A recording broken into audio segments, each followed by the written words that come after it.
Hello, world. Ugh. Oh, fix that. Put that there. Okay. Whoop. That's the desk. That's there. That's over there.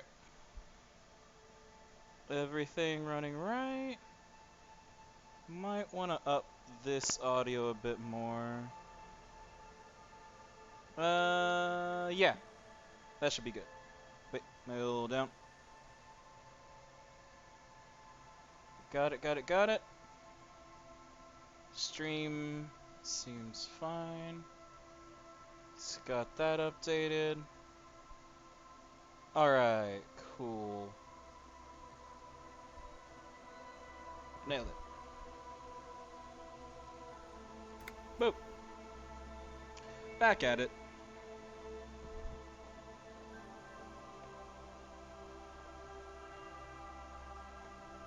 Not doing this with any guest speaker in the background this time, because last time that was just to make sure everything was working right. I wanted somebody to ask, like, hey, did that work? Hey, did that work? And now leaving most of the settings the same from last time should be fine. If it's all wrong, I'll review over it later and see what went wrong. Basically, right now I'm just talking to myself in the future. Alrighty.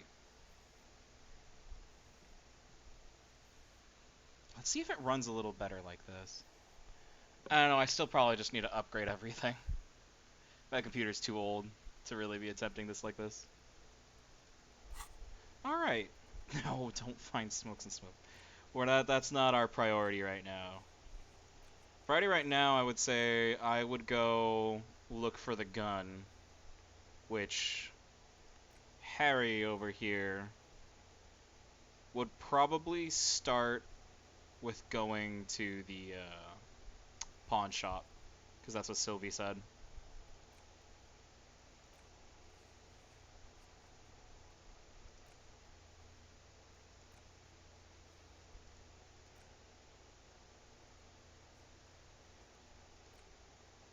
Oh, wait, yeah, we could grill Gart about the victim's clothes, because only he has access to that garbage. Unless you got a pry bar. Oh, wait. Stuff was marked and done? Yeah. Oh, yeah, we could also go over the ledger.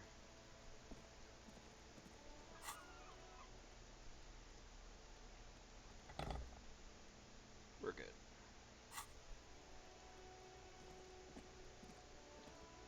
Oh, how come I don't... Oh! I can't hit the vote thing because there's nobody even in chat. Or, there's one at least. Wait, shouldn't that be on then? Where's my other bubble? Yeah, it's on. Huh. I might have to check on the Twitch integration thing later.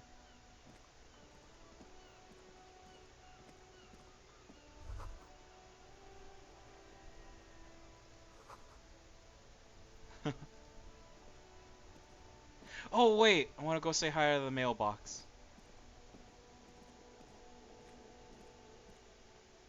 This Post Lavantorie mail collection box has been heavily vandalized with graffito. A closer inspection reveals 2 bullet holes in the front. Good mail delivery box. Pat the box. The box seems happy. Of course he does. Eat shit, pig. Fucked by the coon. And All the Saint graffito. G with a crown have been scribbled on it. Jenny is a whore, and best set mailbox also. I feel you, mail collection box. The mail collection box A seems cathartic. field? Thankfully for them, so do you. You shudder, then you swallow. And then suddenly, you see it. Over all the other graffitos, someone has, using the tip of a very sharp knife, cut the words, Reverchon forever. Garbage? If only I had a bag. Oh, I should totally... Wait, how is Hobocop going right now? Almost there. Almost to Hobocop.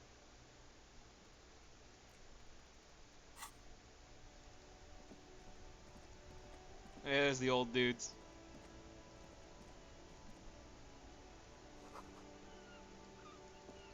It feels so interesting to, like, replay this game. Because, like, it's a mystery game, sure, but even knowing the mystery still makes this fun. Like, just to see what else might happen along the way.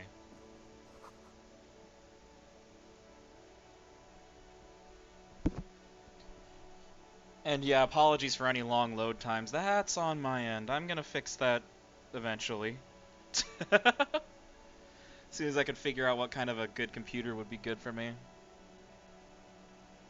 I want something nice, but we'll see. What is he? The antique cash register. I don't remember even looking at all this stuff. I remember the figurines in the back. Oh, Dolores Day. Although my character wouldn't know that yet. In the dark, a film projector is whirring away. What's behind you, Kim? Some jackets? Military wear. A few more eccentric fashions thrown into. For good measure, right? The boomboxes on the shelf look Oh, the boombox. and well traveled. Chipped. I don't have any money. They stare at you with the unblinking eyes of their tape reels. One especially catches your eye. Deep gold and amber plastic with a big old handle on top. A classic boombox that says Stereo 8 approved. This is you. Golden orange. A sunset suite. Tequila Sunset. I didn't get that name Just yet. make sure it works before you buy it.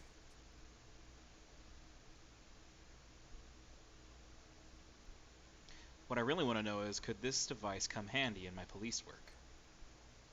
If police work means playing tapes, sure, you can use it for that. Or any other time you'd need to play a tape. Sure the thing frickin' works. Absolutely. I've tested each one myself with recordings of speech, found sounds and music from a variety of genres. Even though I don't really like music. Yeah, what he really likes is recording bird noises, right? What's up? You have my gun?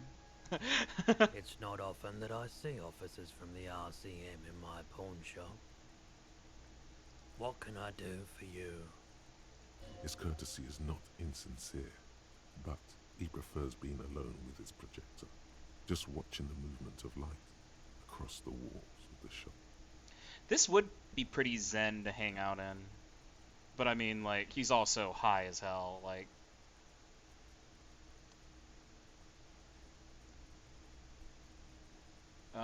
sorry, I feel like I'm interrupting you.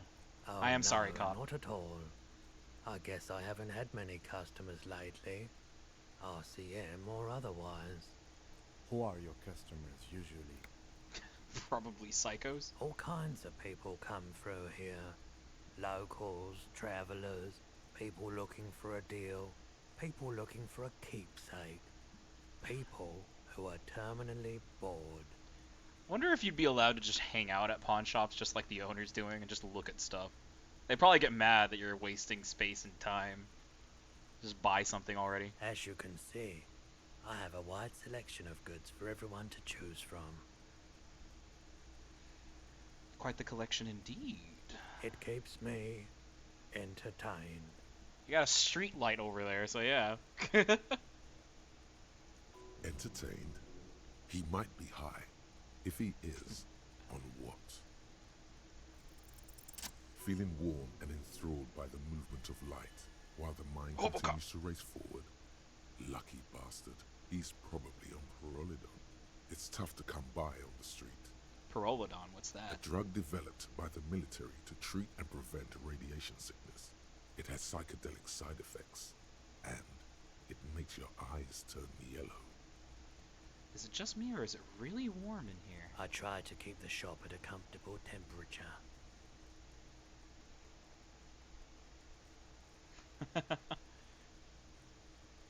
I think, I don't need I don't need to press him on the drugs right now. It's even as a good cop, it's not the case that we're working. and B, like, gameplay perspective, I don't think I'm gonna need the items. No offense. I didn't mean any offense. I'm not offended, officer. You might be able to help us out I with the doubt investigation, it, though. but I can try and answer any questions you may have. Do you know anything about the recent I hanging? do my best to keep my distance from all manner of butchery. Bad for business, bad for everyone. No one likes to see what you have to see every day. Jeez. Half-Life's dead on with, like, the first responder kind of career. Could you help me get a corpse out of a tree? The corpse behind the hostel, I assume. I don't have a truck with a mounted platform or anything of that sort myself. I'm actually kind of curious because the first time I went through this game, I shot the corpse down by hitting the belt. But, this time that didn't happen, and I don't want to have to go to Everart with it. Ask around the harbour. There might be some workers there who'd be willing to help. For the investigation, that's actually all I've The got. pawnbroker's gaze is already fixed on the dancing colors. By the way, do you happen to have any guns like the ones carried by officers of the RCM? Someone else came here earlier today asking the same question.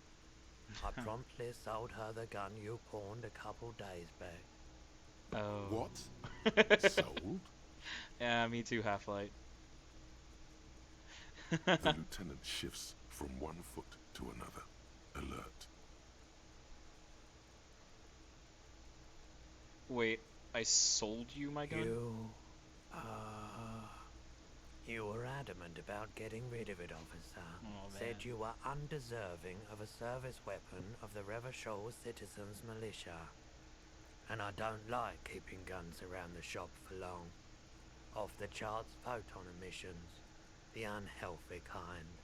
Was the buyer a cop? She didn't seem like a policeman. Although she kept referring to herself as a pig. Which was odd. The pigs. I found her interest in the gun a bit obsessive, but I was just happy to get rid of it, and of her. And can't get to her just yet in the game either. Truth be told, she was terrifying. What is she on the third day? I forget. We'll get there though. And yeah, she is terrifying. It's one of the most tense moments in the game when you catch up with the pigs. Right, so let me get this right. Okay. You sold your sidearm, issued by the Citizens Militia, and now a civilian is running around the streets of Martinez with it? You know, that is also a funny detail he points out there in the middle, is that, like, which was issued to you. It's not like it's even a private-owned weapon by a militiaman. It's literally, oh, you profited off of something from work, and now somebody's just running around with a firearm because of it. I don't like it either, Kim. What if she intends to commit a crime and blame us? Oh, wait, no, I'm sorry, cop. I gotta stick with sorry, cop. I'm sorry. I'm so sorry I sold my gun. Yeah, it's not good. I do tell hope me. we manage to clean this mess up somehow, while also keeping our focus on the murder investigation. Any idea where I could find the buyer? My apologies, officer, but I have no idea where she was coming from or where she went. A needle in a haystack. There is nothing you can do about it now. You'll just have to hope you luck upon her somehow. Great. Well, at least now I know. Of course. EXP. Alright. Gotta go. Hobocop time! Hobocop. Gotta start collecting cans. I always love the Hobocop symbol. Technically, you wouldn't be a cop anymore, but a hobo. That would mean game over for the cop chapter of your adventures. But who knows where the hobo part takes you? To the bar? The old l'Assommoir? To the pier or the sewers? To Le Royaume, where for 300 years they interred the dead. You could plunder royalist crypts for long-forgotten triple malt bourbon, then fight the Aramakan beast that lurks the bottommost sepulchres. The secrets of the city are all yours at last. So, I like that the description makes it sound like, oh man, being a hobo in like a place with a rich historical background would be awesome. You could find all this cool stuff wandering around where you wouldn't be allowed otherwise, but then you read the description, you find rare bottles. And shivers goes up, yeah. Which I could probably start jumping into. I've got a couple skill points. I really do want to rank things up. I really want more visual calc. And savoir. Like, you always start the game with very little savoir-faire wearing the stuff they give you. Because, like, isn't, like, yeah, -1 there, and -1 there. So if you start with 2 savoir, then you're at 0. That's why I think 2 motorics is always, like, needed. Because, oh, God. I don't know what to start leveling. Because I don't want to hold on to too many points, because then the game is more boring when no one's talking to you in your head. Well, not horribly boring, but it's so much more interesting when everybody's chiming in. What am I looking for here? Oh, right. I'm clicking around too much. Updated that, but I wanted to see the different checks I have. I have a logic check with Kim, a visual calc at the window. Electrochemistry at the mirror to end the, These are to understand where the expression's coming from and to try and end it.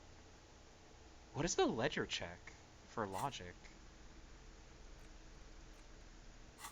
Oh, I can roll it. It's the ledger you found in the trench. I remember what it is. A It's to cabbage do the of cases. papers hanging from the board, with the permeables drawer inside. It's barely held together by a clip, then made complete by the faint smell of urinal cleaner. Oh, and the cool piece of toilet paper is stuck to the back.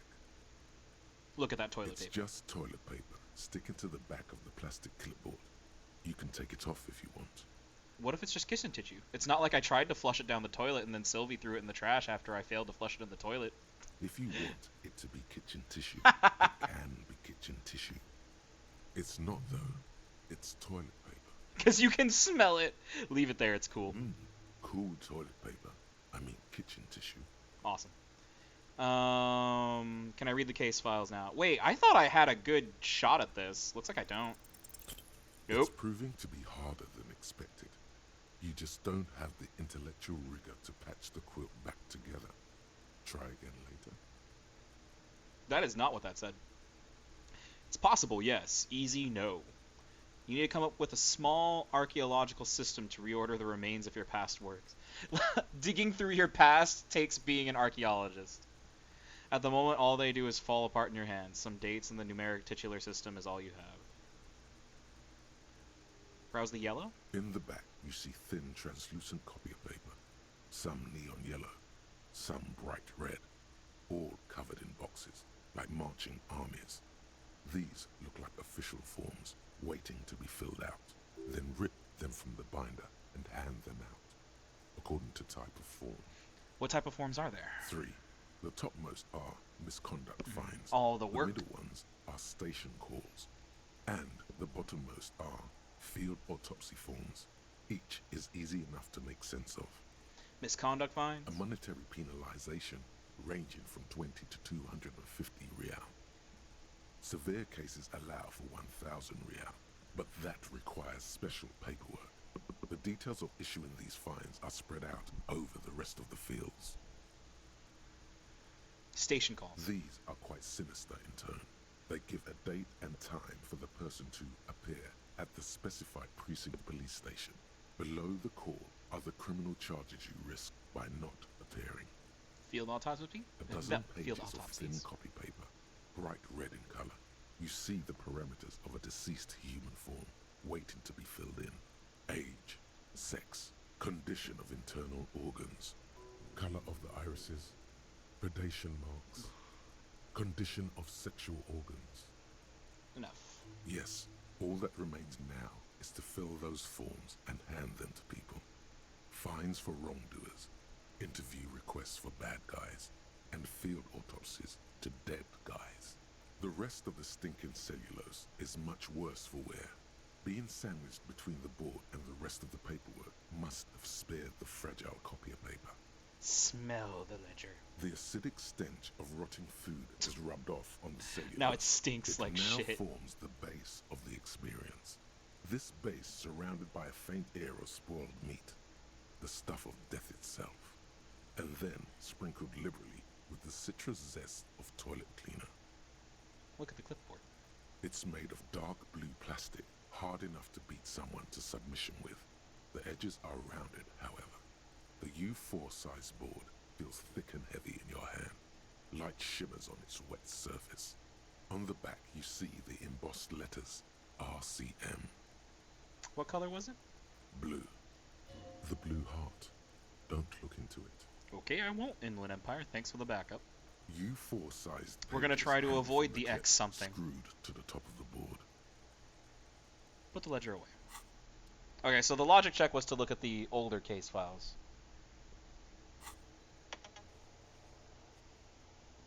Oop, I should silence my phone.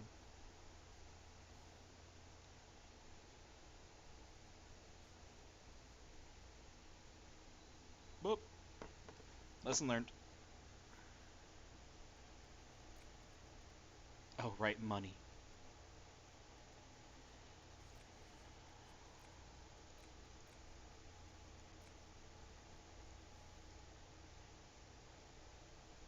You know, I could just be a jerk of a kind of cop to just not pay what I owe to Everard. Like, I don't pay my debt to him if I get indebted to him.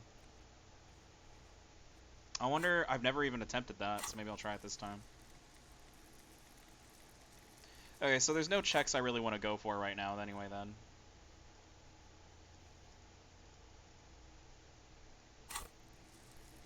Let's do... This is my primary. And let's do...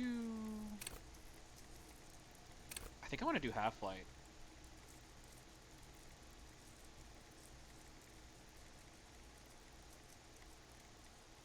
At high levels, Half-Light makes you ultra attuned to the world. It is perpetual fear of your own shadow, someone else's name or scent. You'll be ready always to pounce and physically interrogate passersby. When it's too low, you'll find your survival instinct is lacking and your methods limp-wristed. Those who respect violence will not respect you. Yeah, let's do some Half-Light. I've never really done Half-Light. No! Pain threshold.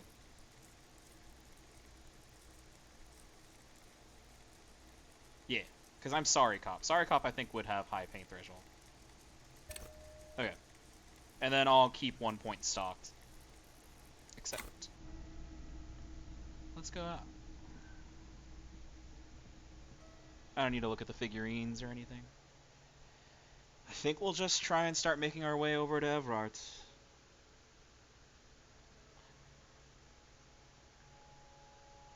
I remember, I think I got to Joyce my first time through before I got to Everard.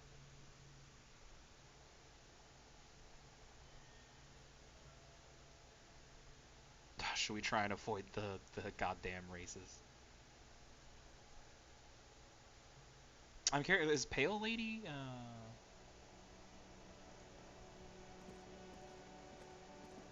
what's over here? Whoop. Right. What Harry did. Oop.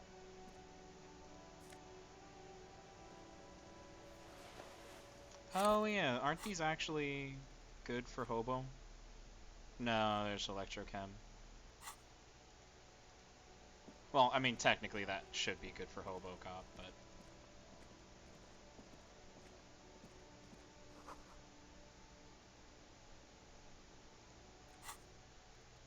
Cause like... Yeah, Shiver. No, it's Shivers, right? It's not electrochem. Shivers, your connection to the outside world.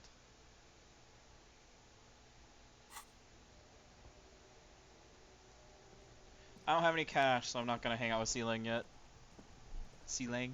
I don't know if I can pronounce his name that good.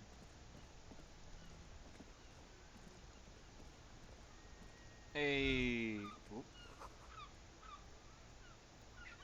Stop. Between those trucks down there, smokes. Go get them. Wait, really? Where? Oh, you mean Tommy.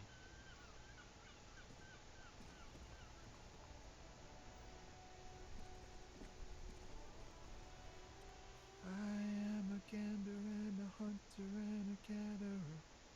Feel like a traveler from another planet. Hey there, What's up? it's the jam, my man. What's the jam? It's a traffic jam for the ages. Arbor gates up the street are shut tight, no explanation given. Workers on strike, scabs agitating, all around clusterfuck. Meanwhile, we're all stuck here in long haul limbo for days upon days upon days upon days. Limbo, huh? So that's where I am. Yeah, exactly. So how long have you been here? Feels like forever. Like I was born on this here roundabout and this was all I ever knew. Just me and the metal and the tires, the oil and the fumes of mazout. Extravagantly phrased. I can roll with it. Yeah, imagine. It's been a whole week already. So tell me, what do you need? Got any smokes? Nope, don't Damn. smoke. Some of the other drivers do, though. There's still a few around, waiting got- for the jam to disperse. Yup. Nothing wrong with whoops, that I cut him off. statement. Your senses have nothing to add. You must Oh, ask around elsewhere. come on. Alright, I'll ask around. You could also check the kiosk down the street. Frit. With 3 T's.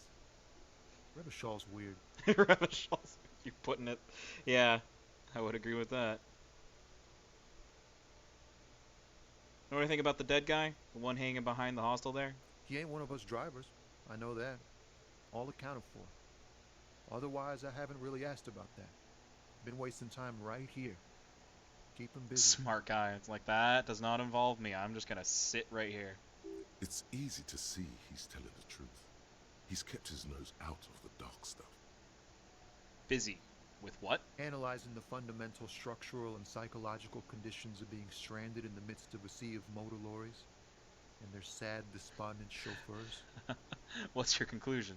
A sense of surprise there ain't more bodies hanging from more trees. Yeah, because this place is a dump and it sucks.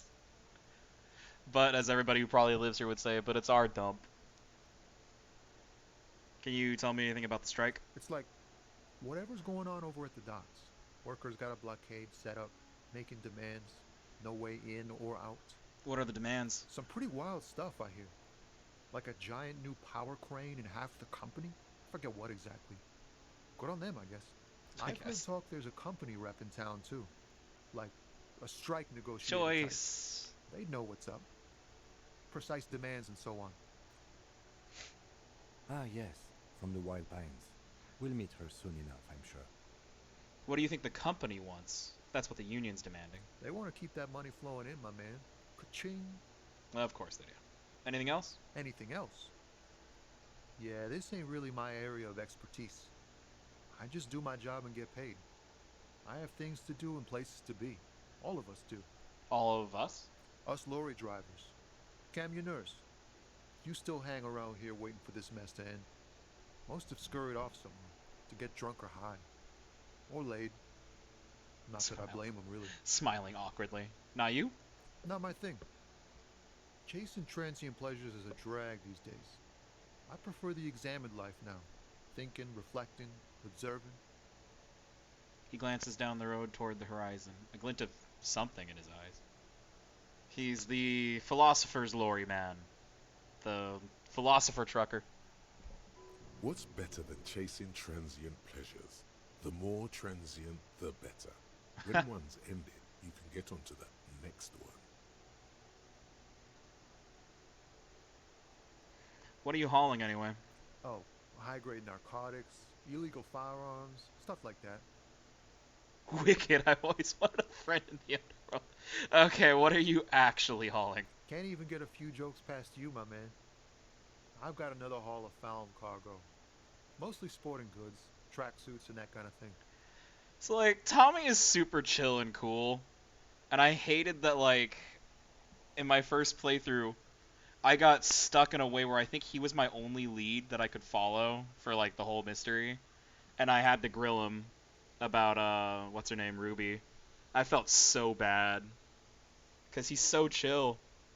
They usually get shipped to Grodd in the Occident, though we've been making headway in the Ilmaran market lately. So nothing illegal then. Not unless they've illegalized sports equipment while I was on the road. Never.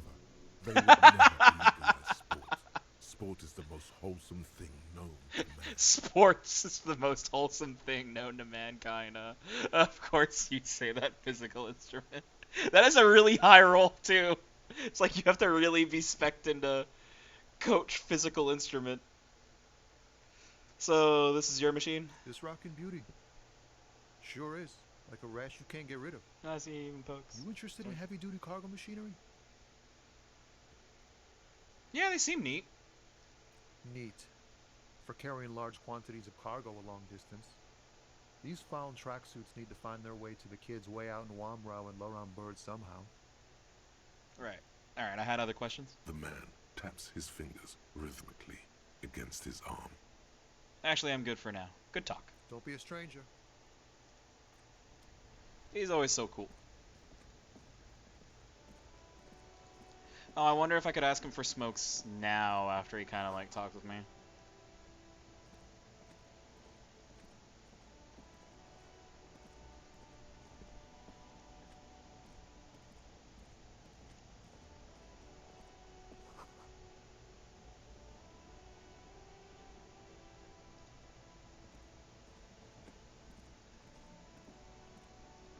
Oop, over here. Isn't that the lorry right there? Oop. Oh, yeah. Physical instrument. I don't want minus suggestion, and I don't really like conceptualizing. There you go. Tank top chip vest, reeking of sweat. This sleeveless shirt is the best choice if you're not afraid to show off your masculine upper body. And that hairy chest. 8 physical.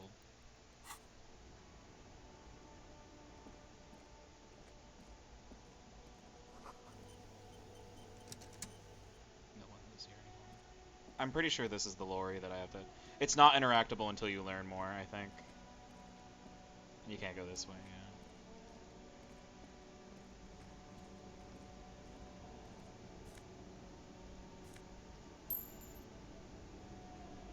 Oh yeah, let's interact with the old statue.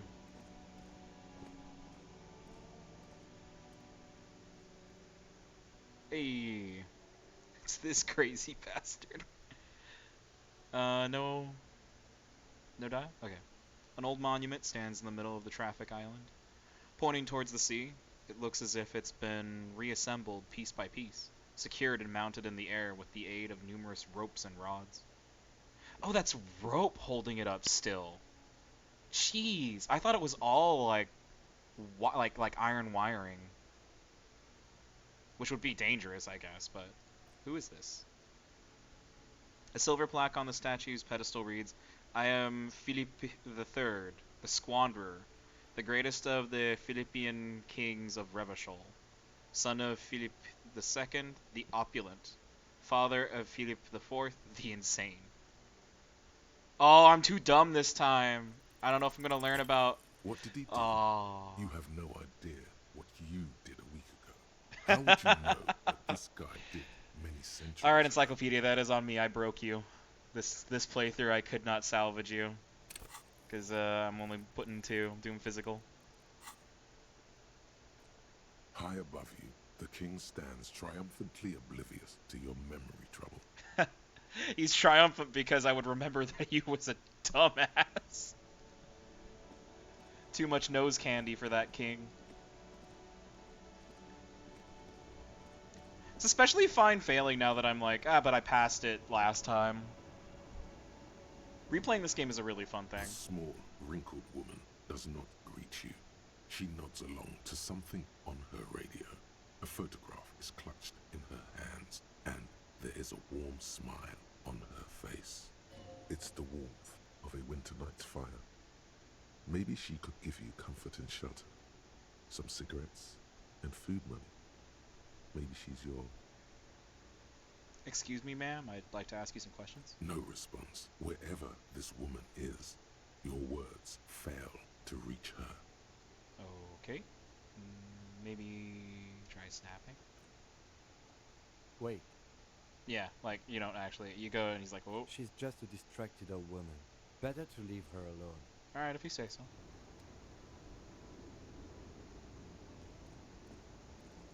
I feel like, when can I talk to her? I forget. It's like after I do a certain thing. Oh, it's not all lorries here. Some of these are... Oh, no, that is a lorry. It's... Yeah. Or I think it looks like it's something that could hook up. Or maybe it's just like one of the kinemas. Because it looks like this one. Kinda.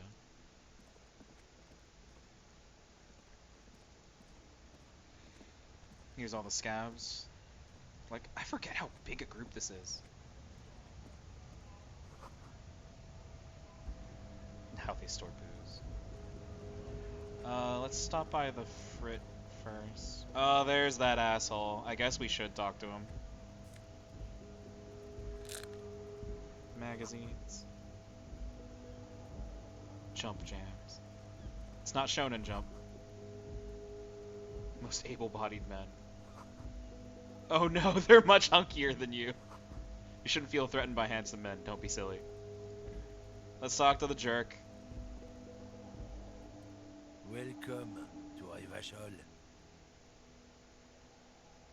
Why are you addressing my partner like that? Don't you welcome to Revachol me. My grandfather came here from a 3,000-year-old racist isolationist culture, while your ancestors came to this island a mere 300 years ago.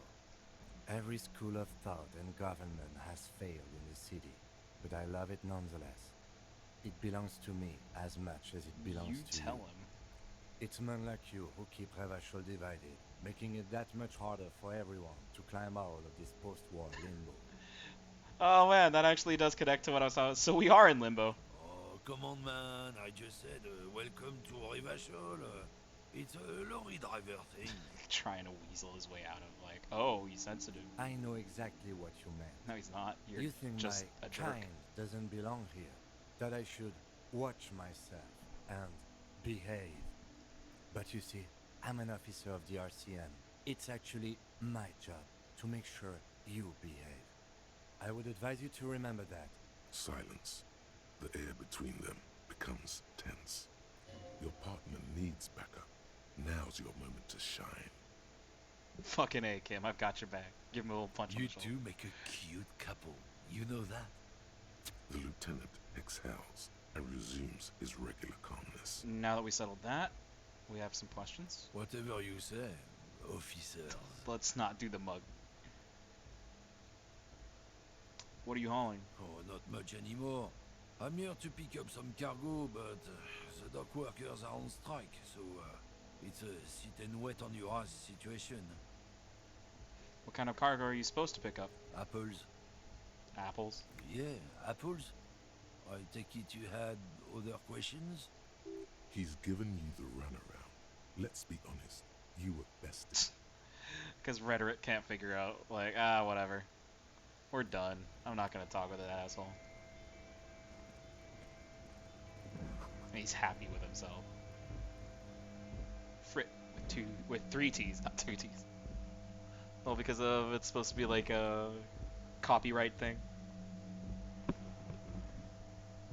Prefachol's weird.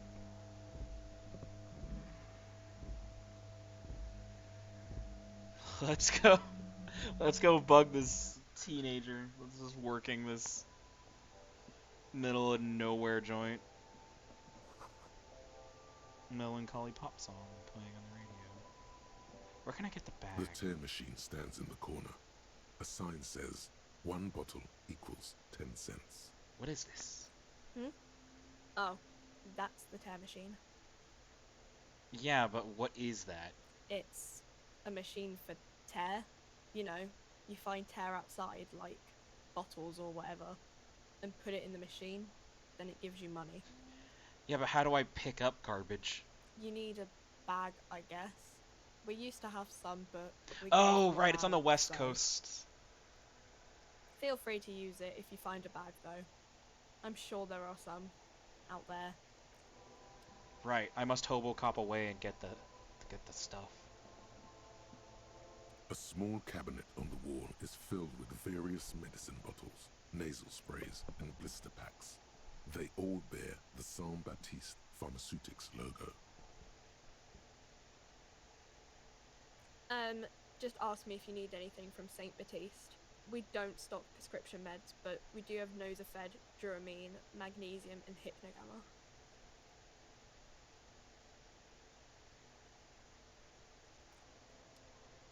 Isn't the, yeah, right here. How much You is see it? several It's 4 real. packaged raincoats fill a low shelf beneath a display of croissants and juice bottles. The raincoats are transparent, except for the big Fritta slogan on the back. Fritta.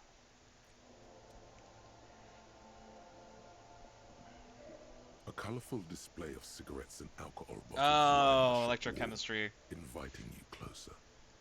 There, in that dark green glass, all in vain, the great flowing river of warmth, wine, alcohol, beer, alcohol, love, alcohol. Say nothing, just take it in. I'm obliged to inform you that both alcohol and cigarettes damage your health, but I guess you already know that. Fuck, that's $30. Really, the red wine is 5.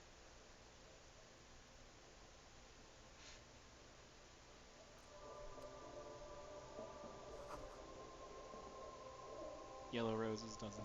Tulips too. All right, let's go find that bag. Need the hobo bag. I forgot that you don't buy it in there because they're out. It's just the jacket. Gotta start bagging garbage. Recyclables.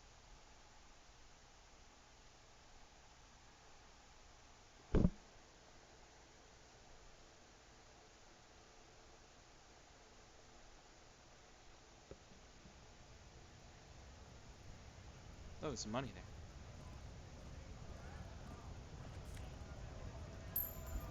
Yee. I can almost buy the cigs.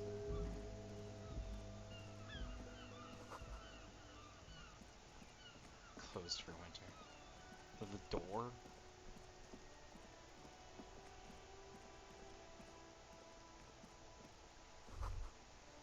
This book has a rose, a pistol, and a half-naked dame on the cover. This book appears to be erotica, but without actual erotica.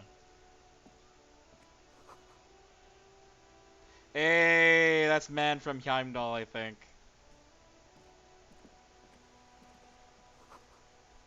About pate. You don't really understand what it's about, nor does it seem important. Boyadero culture promotes freedom and roaming upstream. Franco-Nigerian hard body at the nearest gym. What? A book about the future. The government reads your minds using radio technology. There's bag. Wait, no, that's not the bag. There's bag. Yeah, bag. Why can't I take it from the? Okay. Yay. Bag. I am hobo cop. Pick up garbage.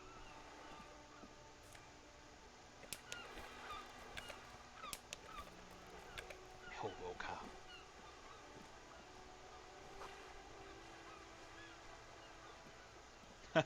There is a broken window where I live.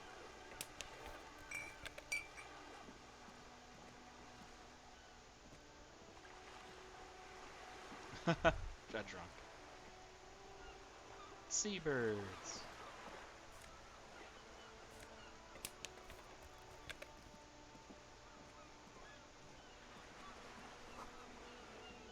Bullet holes from the history. You know, I want to try a setting. Detective mode, right? Where it's like...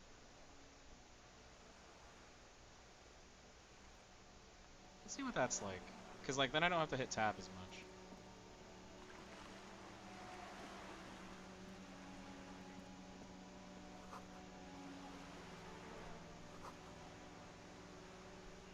Alright. We could... I really should start heading towards the harbor, because I want to get started on the body as soon as I can.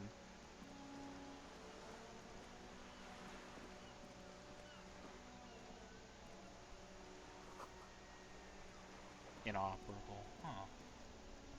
It's always sad seeing, like, busted up tourism attraction things.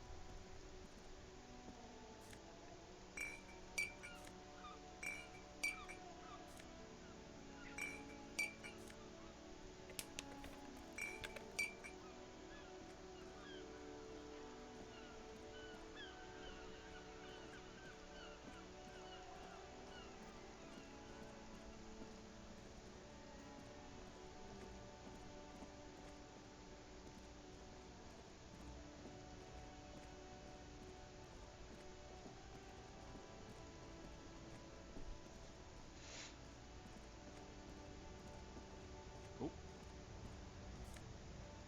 E.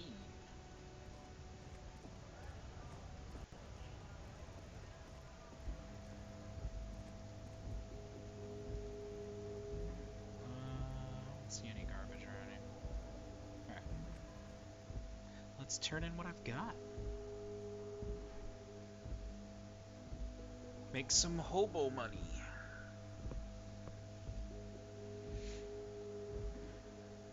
I feel like everybody should do Hobo Cop at the beginning of this game, because that is, like, the best way of expressing just how down in the dumps this guy is.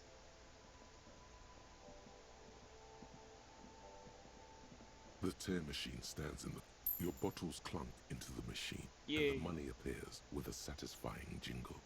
You're 100% sure you've got special Hobo Cop money for that tier. At least 100% extra tier money. If the numbers on the machine told you otherwise, it's a lie. Hobo Cop money granted. It also does help you gameplay-wise, of like, hey, you get more money for this tiny thing you can do You throughout the see game. several packaged raincoats fill a low shelf beneath a display of croissants, and Here you go. this will keep you nice and warm out there. Good choice. If Let's just get it on. I know I look like a goof, man.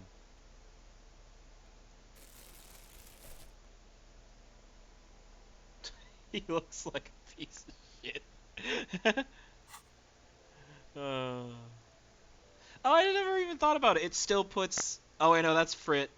That's not the gray rectangle.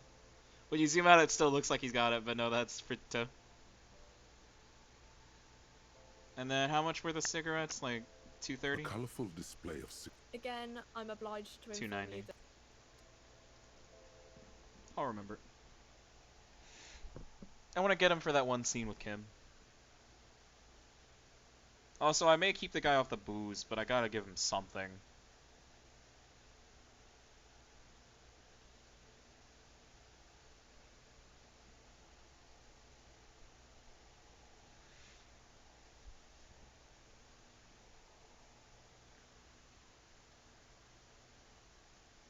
It's one thing that the hardcore version of the game accurately shows is that, like, when your guy goes into, like, withdrawal, it makes it harder to play the game.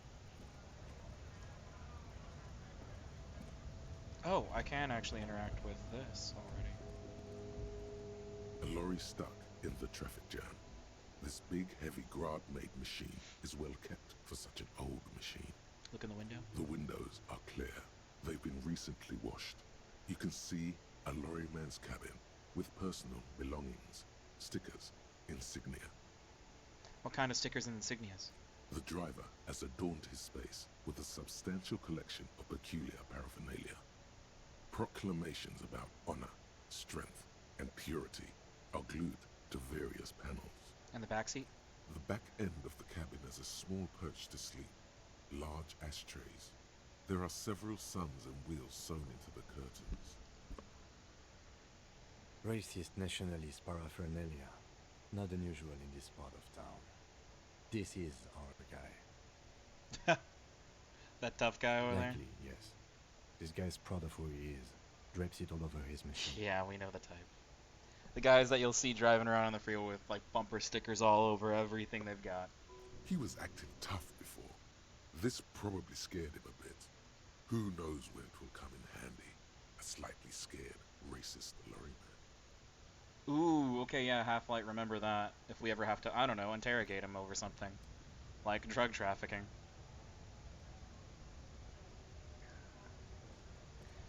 Let's not get entangled in whatever they're shouting about. Let's just try and get into the harbor. Oh, the door is shut. GRIH. Greater Revachol Industrial Harbor. Scab? What did he just call you? Oh no, not this again. You just got get away from from that fucking kid. Oh, fuck Kudo. No, I don't want to deal with this again. Did you just call me a... No, I said scab. what exactly is a scab? Oh, wait, no. I think, I know what scabs are. I'm not a scab, I'm a cop. I was just messing with you. No one's ever seen a cop scab. Cop. Imagine, you cops going on a strike, but then another cop comes in and says, let us cop for less money. Then he realizes. Speaking of, what brings the RCM here? To the Wild North? Come to see the strife? I'm looking for assistance with a certain dead body situation. Body still hanging in the tree? Hey, that's a rough pickle. Can't help you with that, sorry. I'm not really an admirer of dead bodies. Might be someone else from the Union can render assistance. What's the matter with this wimp? Is he obstructing justice? Does this mean you'll let me in? I don't operate in that capacity. I'm not a granter of passage. Takes a swig. The passage grants itself. That's simple. I just walk in. Aye. Walk right past Measurehead and Past Measurehead. go in. Yeah, the 2.5 meter tall Semini supremacist there. Walk right past him, Right. then press the button to unlock the door, Uh-huh. then go past him again, Okay. and you enter the arbor through the office. Está. For some reason, that doesn't sound easy. Don't worry, I'm sure it's not completely impossible. For example, you could best Measurehead in a physical confrontation. That actually seems feasible this time. Maybe it's the #1 thing I wanted that stat for in this run? Or you could convert to a Semini supremacist worldview. Or, maybe it actually is completely impossible. Has anyone ever bested him in a, quote, physical confrontation? Not yet, no. He's incredibly strong. Sure he Nothing is. A couple of solid hooks from Dexter and Sinister will fix. You named your... Oh, this guy. Got it. Sure. What's the strike about anyway? You know, serious business. I'm sure the big boss will be glad to tell you. Alright. You'll have to ask Big him first. questions aren't for Call Me Manana. He's lazy. He's a chatty Respectable. guy. Wants to talk about the strike. Return once you've met the union boss. He doesn't and want to on do better work when he footing talks, he with just the wants to chill out. organization. That's what that's all about. I'm a bit short on cash. Can you give me any? Sure thing, my friend. I can help you out. The Hey. coin lands into your hand as if it is Thanks, all man. Always glad to help out the RCM. Shame I can't do more. Things are meager at the moment due to... So, wait, hang on a sec. I never even caught that. So that was 1 real, but it was a coin. So it's like a 100 yen coin or something. Like, it's not a paper bill. But there are paper currencies in this culture, I think. This civilization. You know, the winter's fat is slowly running out and all. Still better than scabbing, though. Union having problems getting by? Nothing to worry about, really. The jam's a bit of a mess. Cargo can't get in or out. The rationing is a bit stricter, is all. Supplies should last the strike, though. Gotta spend money, make money. Aye, you lost me there, Honcho. But it's okay as long as you're not a sorry-ass scab. Nice talk. Let's see if we can deal with Measurehead already. I might be able to. Oh, screen shake.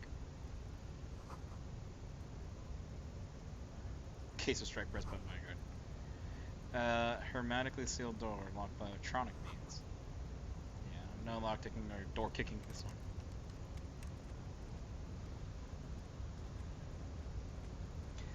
Oh, Measurehead.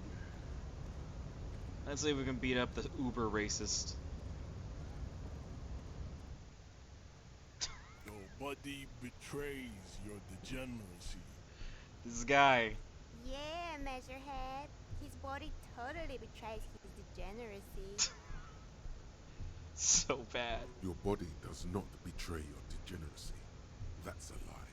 You're in great shape.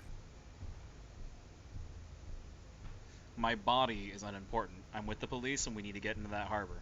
That is precisely the negligence that has led you to succumb to Al Ghul. His face contorts in disgust as if he were smelling a dead rat. You reek of it.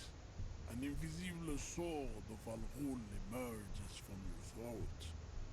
You cannot see it, but others can. It is making the woman in my company sick. Enough. I need you to take down the dead body or let me in. Find somebody No, who can. you don't. You need to get another drink. Occidental Haplogroup B4 is done giving orders around here. The influence of the ham sandwich race is waning. Oh, he never gets easier to listen to. I am the police and I need you to comply now. Jerking motions. Signs of a late-stage neurodegenerative disorder. How far the Occidental Haplogroup has fallen. You were once a noble and powerful race. You gave the world eugenics, Jesus Christ. electricity, and powerful weapons of war like missiles and aerostatic aircraft. You made great gains in metallurgy, race theory, and statecraft. All of the worst things to take from it. You dominated lesser cultures, like the deformed Hemians and the inexplicably potato-obsessed Quakers. But now your ascent to the genetic summit has halted. You are obsessed with sadness and with frivolous pop culture. Pop culture is racist. Or no, You will liking be it. superseded. Isn't that right, babe? It is, baby, yeah. You know it. There is a button right behind him, just out of reach. It must be the one that opens the door to the harbor. This man is not budging. Let's hope his superiors inside are more cooperative.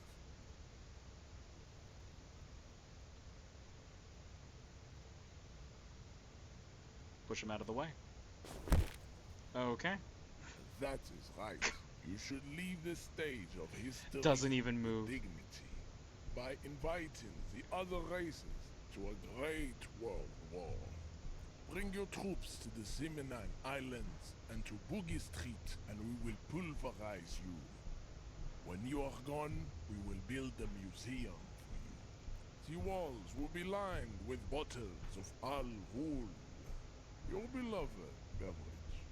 Inside, we will store the odes to homosexuality you call art, and your microcephalic skulls.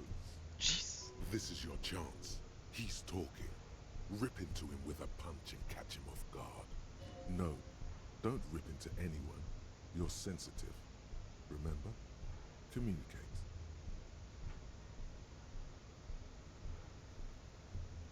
I think I've got a shot. Yeah.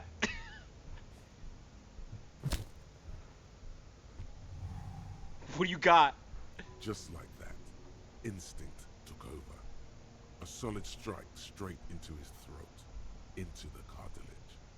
You could swear you felt the soft palate break. The man is reeling, gasping for air. Time stands still around you. In the distance, the sounds of the harbor are falling silent. All you hear is a small gurgling sound as a trickle of blood appears on the man's lip. He's open. Rip into him. Right hook. Escalate it. Get intimate with him. Bring the hurt closer. I've seen the spin kick. I didn't know I had options. Right hook it is, Half-Light. Oh. No, that was a bad idea. Oh God. Wrong move. Your head is in his hands, like a pair of forceps crushing you, and you can feel every joint. So that was the wrong choice. Say it. I am a degenerate drunk.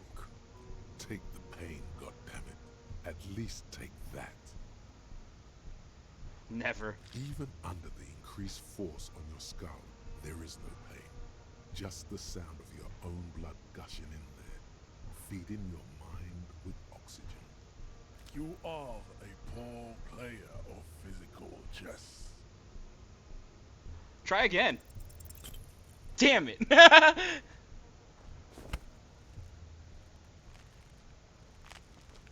How did this happen? Your little fist is in his giant hand, and he's squeezing it. It hurts.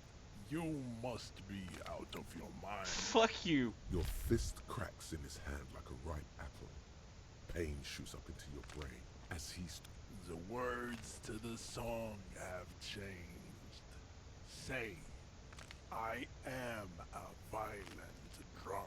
I won't fucking say anything. Your hand twists in his grip, and the pain bleeds. Fine. Still, you press the words out of your swollen mouth. Good. Now leave before you humiliate your homoerotic organization any further. I think I can do this.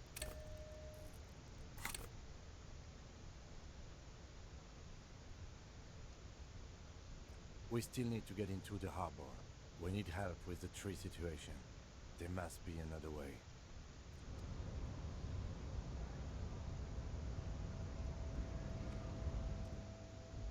I'd appreciate it if you didn't force us into situations I'm sorry, where Kim. we have to shoot random civilians, because that won't get us anywhere. I'm not even sure the one bullet my chamber holds would even prick that Hulk. But I'm the hero. I'm fighting bad ideologies. We are not here on some political quest. We are here to solve a crime. Don't make the situation any more volatile than it already is. I can't promise that, kid. The lieutenant groans, but doesn't say anything. That's right. You should do it again. It's the last thing you'll be expecting. Your race Volition decides says only do it person again. Since I last saw you, you have really let yourself go. I like the pose Just Harry like gets into of like checking on Instinct you took what? over. The man is reeling. Same All stuff. you hear is a small gurgling sound. Okay, yeah. as Flying spin kick.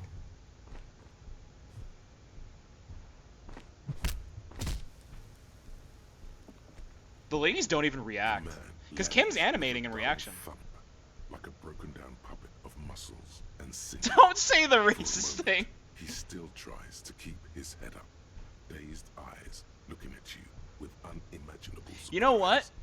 To your left. Being is sorry the cop here is hilarious.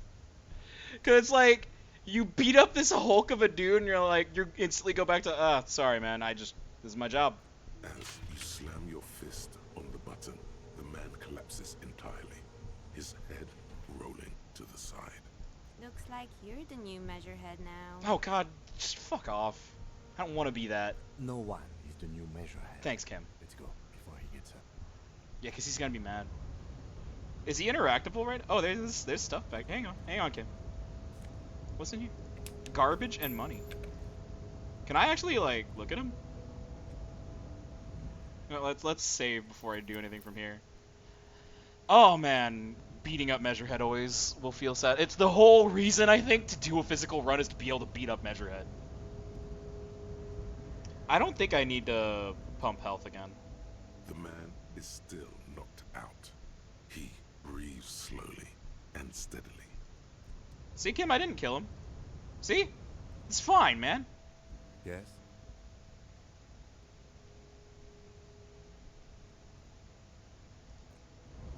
I actually want to ask him about that. Door's open now, right? But anyway, hey Kim. Think we can figure Yes. out why I was sent? You pick Damn. over what's left of your frontal cortex, but no Nothing. What is updated in my inventory? Nothing? Alright. Let's go!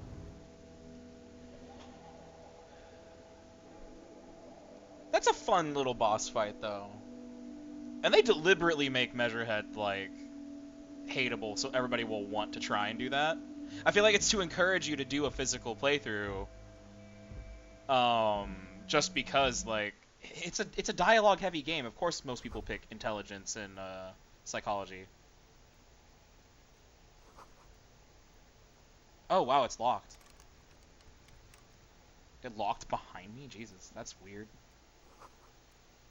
Strange buzzing sounds from the radio. Let's continue to look around this little room. Standard office file cabinet. Drawers seem to be locked. Except for this On one? second glance, someone has forgotten to properly close one of the drawers. Neat. It's unfortunate for the Union to just leave their paperwork laying around like this. Kim, is that a suggestion that we should capitalize on their misfortune? The drawer opens smoothly. Inside is a well-organized selection of brown folders. Let's just finger our way through Hundreds these. of documents containing logistical data. Two kinds of transactions stand out. Materials coming into Revachol from the outside world, from Muindi, Grad, and even Ilmara. Knowing now about the Pale, I wonder how long ago. Oh wait, two kinds. One's from the outside world And and the one's same inside. materials being handed over to companies inside Revachol, Kuron, Coal City, La Delta, and Jamrock are listed among the many districts where the imports are being sold. Anything interesting? It's hard to make sense of this thicket of company names, dates, quantities, and percentages. You try to focus, but the lines are getting blurry. I can't look at my items right now. Can I? I wonder. No, I don't think I can cheat my own stat. I do want to try. Close the drawer. Slides. Am I wearing anything that hurts volition? Do I have anything that would help volition? No.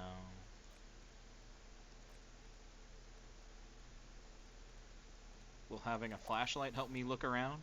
The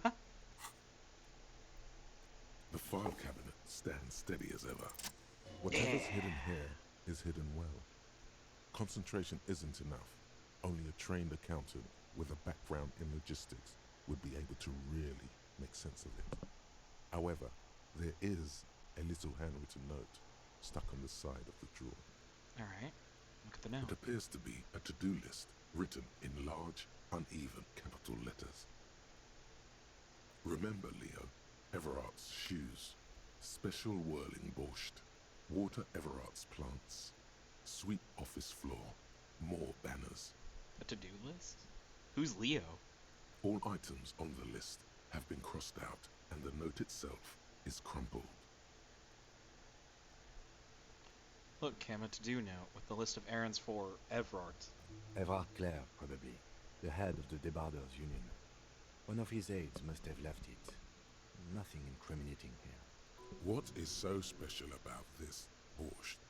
Code for drugs? Booze? Blood? It's booze, isn't it? Take another look at the note. Remember, Leo, all items on the list have been crossed out, and the note itself is crumpled. Yeah, the special borscht is boozed up, if I recall. The drawer slides shut smoothly. So like electrochemistry is actually useful there. It's dead on. For like, hey, special food? What? A book?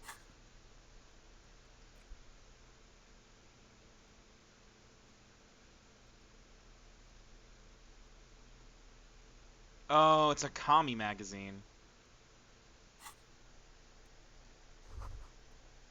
Coffee machines, huh? The dark liquid in the pot looks sentient. Coffee is almost alive enough to be your friend, isn't it? Postcard. Gotta pawn that stuff. Magnesium. Not Nosafed, though. Could probably use more Nosafed. Ooh, office shades. Helpful for visual calc. I will put those on. These were stuffed away in the Dockworker Union office. They're perfect for scribbling down paperwork when the sun tries to get in your eye. Good for staring down suspects, too. Yeah. I can put away the light. I might want to heal one.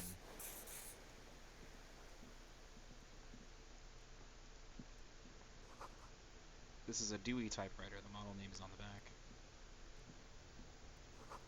Every worker, member of the board, is written at the top of the flyers. Yeah, right. That's such a weird demand. How would you even want that An job? imposing combination of a punch clock and a payphone is looking down at you from the wall. A note on the side says, tokens unavailable due to strike. Use change. How helpful. No thanks. Helping the union workers, huh? Hey, because we're on strike right now, we're gonna charge you guys to use this phone.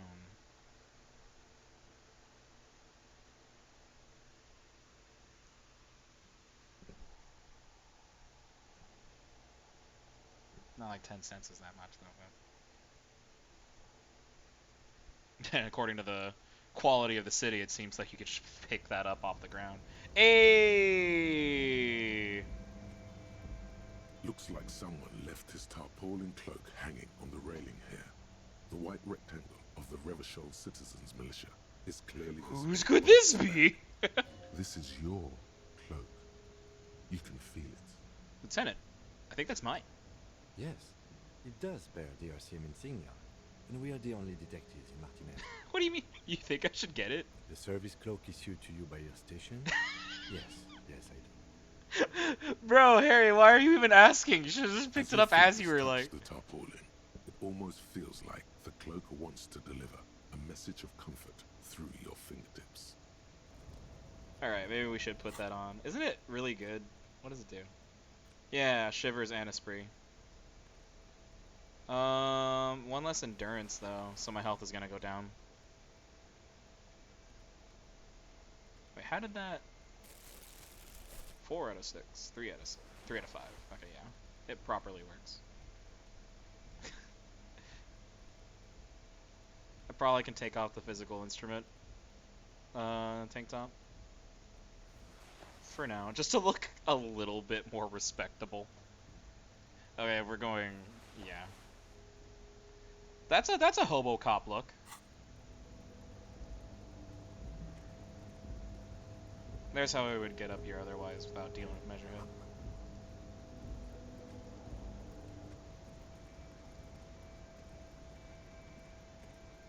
Tear!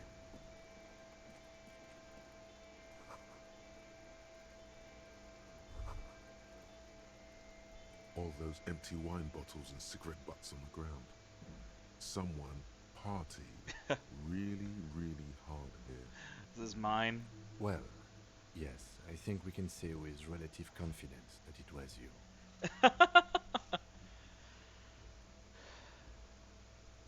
This is really sad. I must have been miserable. Yes, this scene isn't exactly ripping with joy. Let's just move on. I can at least clean up after myself.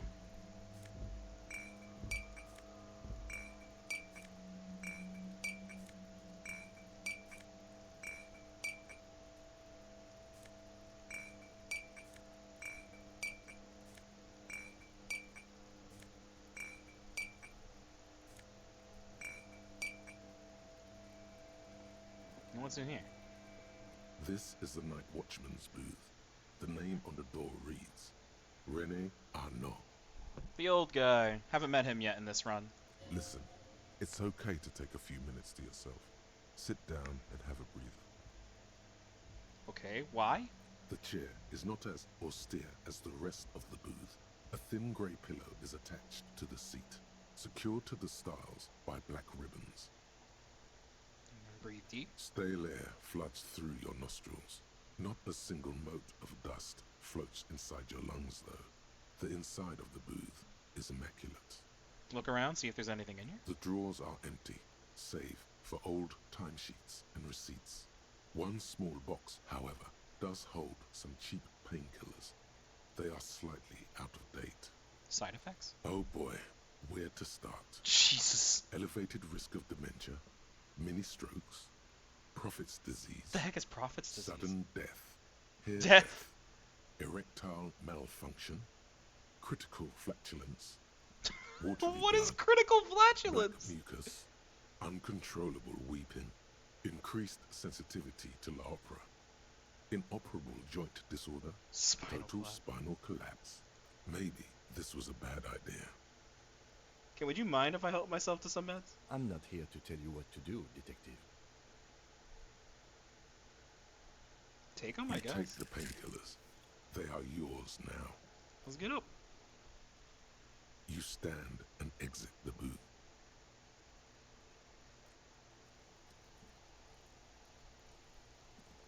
I forget if that screws over Renee or not, though.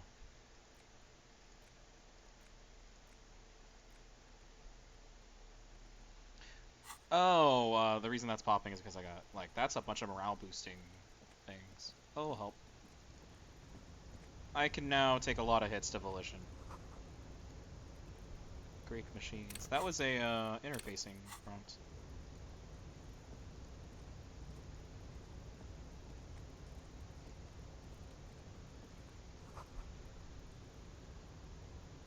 Oh, there's supposed to be pine trees, because wild pines. I never got that.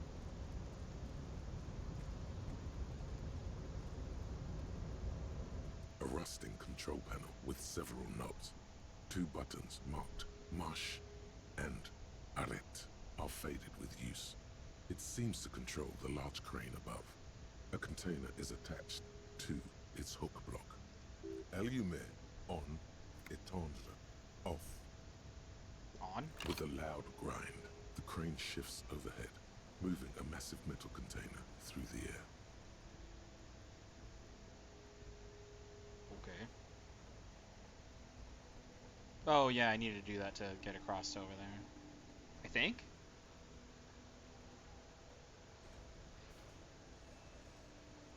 Ooh.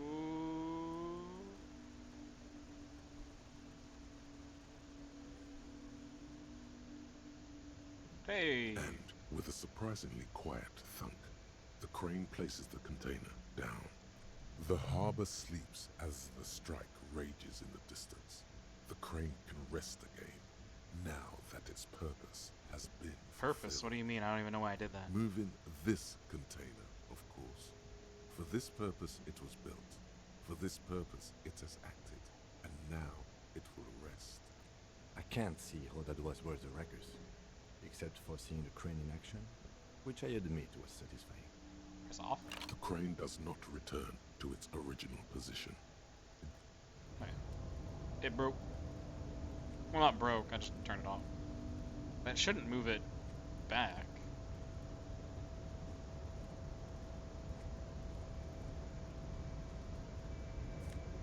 Money.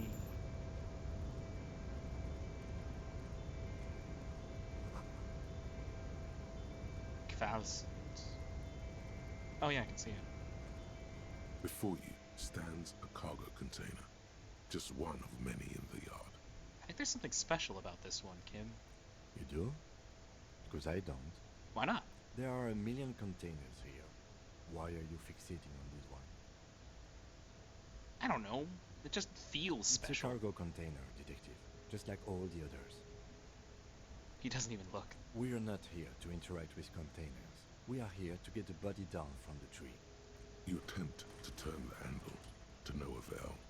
The doors seem to be mechanically locked. To your left, the lieutenant considers your actions with some puzzlement. Knock on it? No reply. Alright, nothing to do.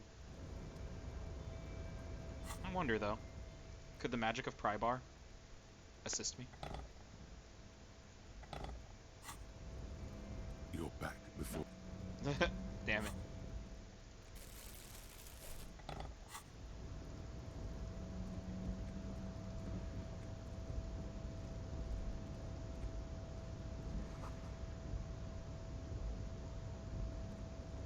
Hey, look at this. Cargo belts, just like they hung him with. I mean, we know they strung him up. They admitted to it. The question is if they killed him or just strung up the body, right? Smells like blood.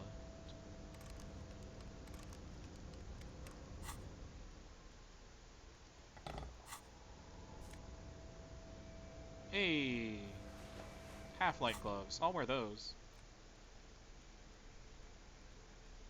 Better than electrochemistry gloves. Oh god, Kim's in my profile thing.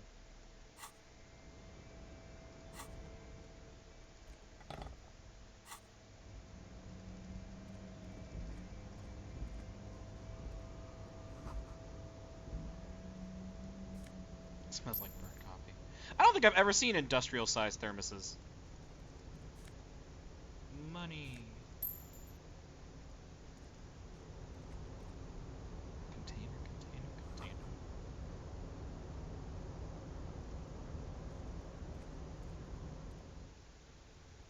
Container. Container, I'll turn you nice and red. Container, put the logos on. The accent is so thick, it's impossible not to notice he's Ubi, from the vanishing peninsula of Ubisoft on Mundi. Vanishing Peninsula, is that because of the Pale? Because now that I know about that, that actually sounds more terrifying. It's not just a fancy name. Container, used to be Wild Pines. Container, now belongs to Everard. The tiny man is so engaged in his work he doesn't notice me. Hello! Everard, he looks after everyone. Huh? Well, hey there. He's a How can I help you, mister? jolly fellow. I see you are not a union man, mister. Did you get lost? You're not one of them scabs, are you? A shadow passes over his head.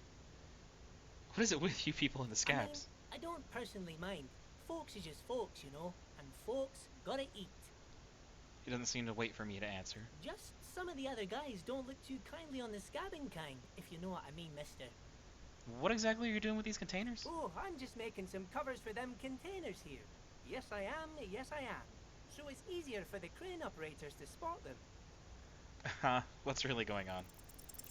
Everything is so pretty and red. You and Leo look like brothers as you glance around with similar childlike wonder. And this is Leo, the guy that the note was written to. Keep the The amazement old to myself. man whistles and hums a jaunty tune to himself. Where is everybody? The harbor's empty. Oh, most of the guys are down at the gates, keeping the scabs from coming in. I only saw 2 of you guys. We're on a strike. The whole union is. You don't have to work when you're on strike. Ha! We haven't worked for 2 months now. Oh, jeez. So no one is working? Not everyone is down there, of course. Mr. Everard is in his office, where he always is. And Jean-Luc is guarding the gate. But Titus and his boys got into some drunken trouble and Everard sent them on a nice vacation. For a week or so. He stops, but he wants to tell me more. What kind of trouble did this Titus and his friends get into? Oh, I'm not really supposed to talk about that. That's union business. He smiles and leans closer. I like this guy. Him and his boys stirred up something in town. Probably drank too much and got into a fight or something. I heard Mr. Everett telling them to take some time off.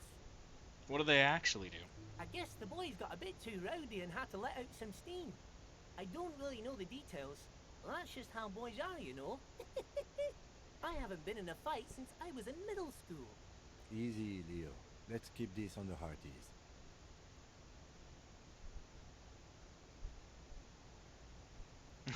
Too rowdy? Leo, what kind of fight did they get into? Did they kill a mercenary? Too late. Leo's mouth is Damn. still moving, and the words are spewing forth. Words. He's and like look, I was. even more words. This guy could go on till the end of days. Now he's talking about some drunk sawmill owner who, No, he already switched to a prized fishing rod he apparently owned at some point. You know what? Just cut in there with your questions. Can I try and go about that a different way? Oh, most of the guys are down at the gates. We're on a strike. So no one is working? Not everyone is down there, of course, but Titus and his boys got into some drunken trouble and Everett sent them on a nice vacation. Oh, I'm not really supposed to talk about that. That's union business.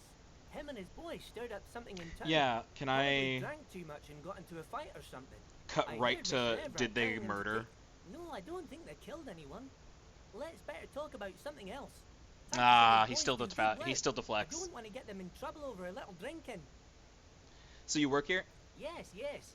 Everybody needs a job, and this is mine. I'm Leonard, by the way. Leonard Bellet. But everyone calls me Leo. Okay, Leo. I'm like Mr. Everett's right-hand man when Mr. Edgar is out of town, and Mr. Edgar's right-hand man when Mr. Everett is away. Yeah, their system. Actually, Miss Beaufort is the right-hand man, but she's a lady. Who is this, Miss Beaufort? A real pretty lady with a skin like those Douai Sucre candy bars my missus likes so much. Them are real nice to suckle on once the dinner is done and me and the missus sit down beside the radio. God, he just instantly tangents. But I can't listen to the radio all the time. There's so much to do around here and I'm always busy keeping things running here. Yes I am, yes I am. Hang on, who's Miss Beaufort? Oh, Lizzie, she is a real sharp tool. Mr. Everett put her Yeah, through her. some fancy The school gardener. and everything, east of the river. 4 years she was gone, and when she came back, she was all fancy and lawyerly. But she's a real nice girl. Grew up in this here neighborhood, knows everybody and gets along with everyone. Real pillar of the community one day, I'm sure. If me missus and me was to have a child, I'd be real happy if she turned out like her. But she can't have kids. Oof. Dr. Lemaitre said so, and she knows about such things. Been a doctor for almost 50 years she has. He sighs and falls silent, watching you meekly with his blue eyes.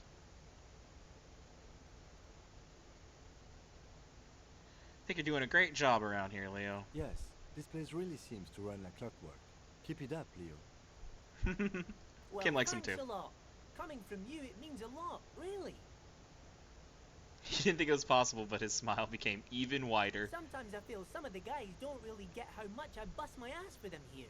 But you guys are alright. I like Leo. Like, this character, I glossed right over him without the voice acting before. He's so neat to talk to. He's just the guy with the gift of the gab, you know? So, are you the Leo who wrote the notes to make more banners and stuff? Yes, yes. I leave all kinds of notes for myself. That old head of mine ain't so good at keeping things in no more. I Aw. almost forgot about the borscht.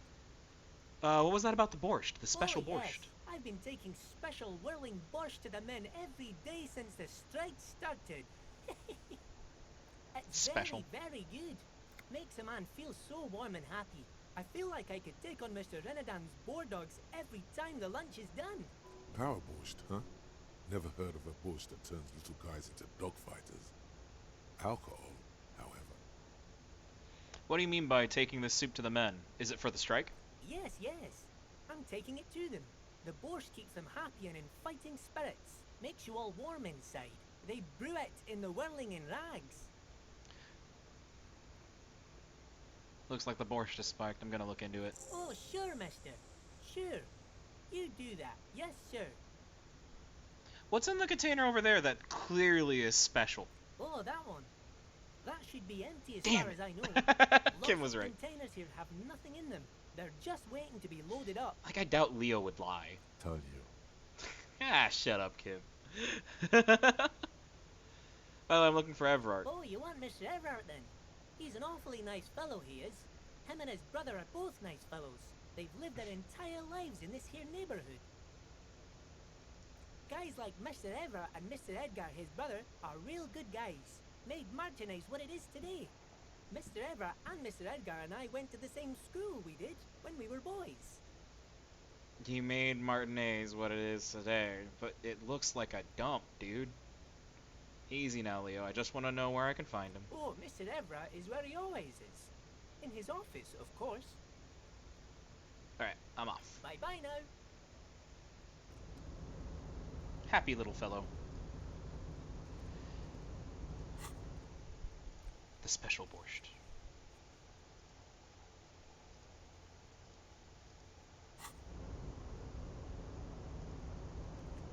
Can't believe I couldn't figure out. Come on, you shouldn't need a. It shouldn't be a hard logic challenge to figure out why he's painting them all over and removing their branding.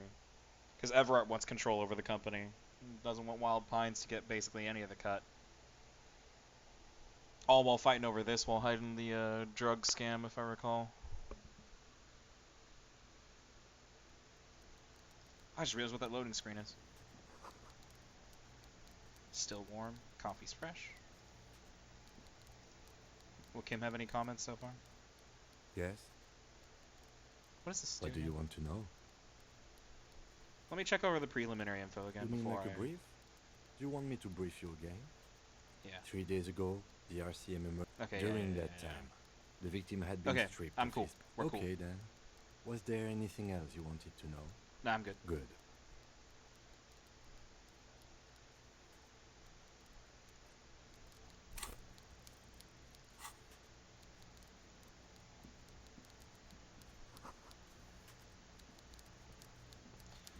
Here he is.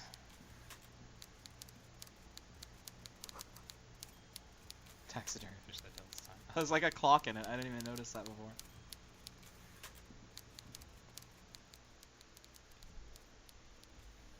Before you is a walrus of a man seated behind a large desk. He looks up from his work, not the least bit surprised to see you. With great effort, he straightens himself up in That's his a chair. Comfy yet looking chair. says nothing. He simply stares at you. Let's get straight to business. You've got a dead body in a tree. Welcome, Mr. Dubois, Mr. Kitsuragi. It's good of you two to stop by. Please, have a seat. I'm Everard Clare, head of the Debarders Union here in Martinez. The man relaxes into his chair and continues. I'd offer you my hand, but unfortunately my health prevents me from getting up. You understand? He looks extremely comfortable. The tiny folding chair, on the other hand, looks like a torture device. You go ahead, detective.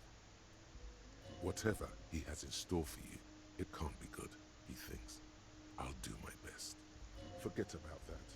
What's with this Dubois stuff? You're getting some seriously bad vibes from that name. Excellent, Mr. Dubois. I can see that you're a reasonable man, and reasonable men can be of great use to one another. Not gonna reply a wink. So tell me, how can the head of the Debarders Union help a representative of the Revachol Citizens Militia today? The chair is incredibly uncomfortable. Fortunately, your ass is made of iron, and the chair is made of wood. Iron beats ass wood. beats wood chair. You manage not to shift around too much. That's interesting. My pain threshold was high enough that it just negated the damage I'm supposed to take from the chair. By the way, I heard you got a rather rude reception from a certain Lawrence Gart. Some people have no manners, it pains me to say. This should take care of that nonsense. This is a comically huge It check. should be sufficient to cover your expenses for a few days and patch over your differences with a cafeteria manager. Go ahead, take it. Hey, that's 25 real. That's good money. Think of all the stuff you could. You know Gart? Yes, I know Lawrence. He's a real character. No union man in him. A real piece of work, that boy is.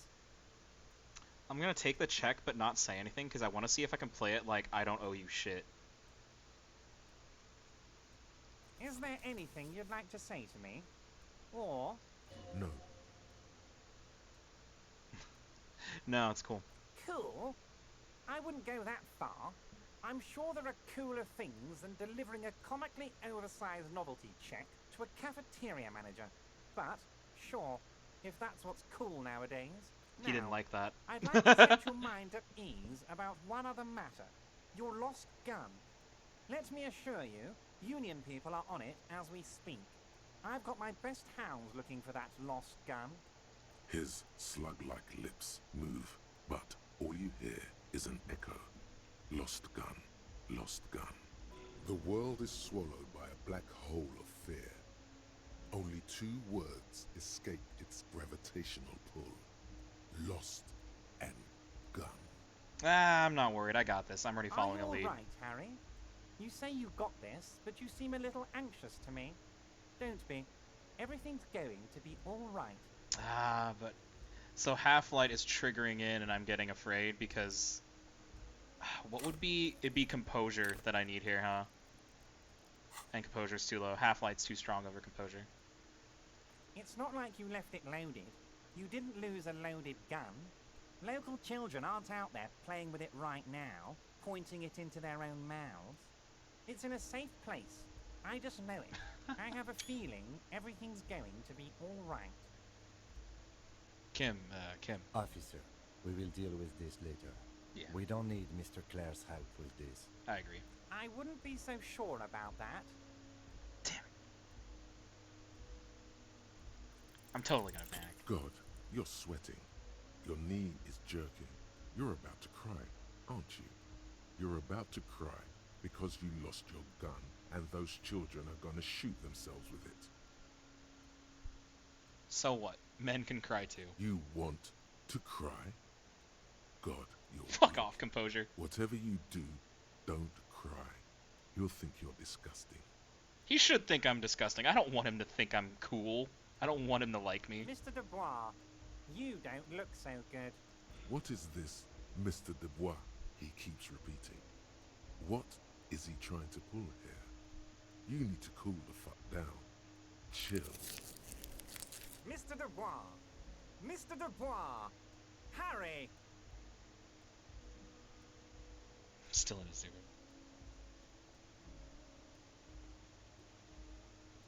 Like a jello shot. You slide Mr. down the chair. Dubois, are you okay? Can I get you a glass of water or something? Are you having some kind of medical emergency? Maybe you could use your hands somehow. In a kind of throw-in motion. Like you're throwing that Mr. Dubois act right back at him. He's Mr. Dubois. Composure, you already failed me so hard. I'm not gonna go with that. Oh yeah, man, I'm fucking great. Don't be dramatic. I can see your condition isn't terminal. Ah, shut up, Kim. What an odd demonstration of... you got me, Harry. I don't even know what. As entertaining as it was, I'm afraid we're wasting our time. And I'm an extremely busy man. You're the one that brought it up. I'm sure you are too. Okay, enough. We are here to ask you some questions pertaining to a murder investigation. Thanks, Quick, Kim. Here's your window. Get yourself together and ask him questions. Police officer questions. It is about time to stop embarrassing yourself. Questions will help you regain some of your lost dignity. Aren't you gonna ask me how I got in? Am I It was going to badass. ask? Hell, Harry. You spin-kicked my strongest man in the face. I saw Awesome. it from my window. It was cool, wasn't it? Would you ask a man like that how he got into your container yard? You don't even have a window. It was a figure of speech, Harry. Of course I don't have a window. I'm in a container. Anyway, I assure you, I am a very well-informed man. Information reaches me before I even get the chance to request it.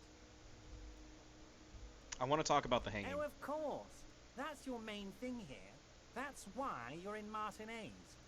I know everything that goes on around here, and I would love to discuss it with you. I mean, it's no secret that the lynching is connected to the strike. So much to talk about. Honestly, it's been weighing on me so heavily.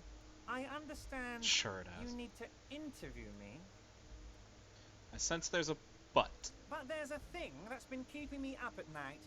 I want to talk about the hanging. I mean, if we could just calmly talk, exchange information, we could blow this thing wide open. Yes, that sounds good. Let's do that. But I can't think straight with this thing weighing on me. You're police officers, aren't you? I have a crazy idea. You guys are basically door-opening machines. Incredibly talented at opening doors. Kim, do you agree? Are we door-opening machines? I'm not sure I understand. If you're asking us to break down someone's door, it's not going to happen. I agree. Come now. I just need you to go open a little door for me and leave it unlocked. A simple thing. Absolutely nothing shady about it. It's shady as hell and it's scary as hell. I was thinking about this a while ago. Like, can you imagine the fear of, like, you walk back home and your door is, like, maybe not even open, but just unlocked and you know you locked the door? Like, sure, you might just be like, oh crap, did I forget to lock the door before I left? But, like, let's say you're the kind of person who always knows that you locked the door. It's something important. Maybe you know you're hiding something in your place. Does this jiggling ooze think he's going to use you? He's got another thing coming. Play his game, son, with your eyes peeled. He's going to slip up, and when he does, you're going to come out on top.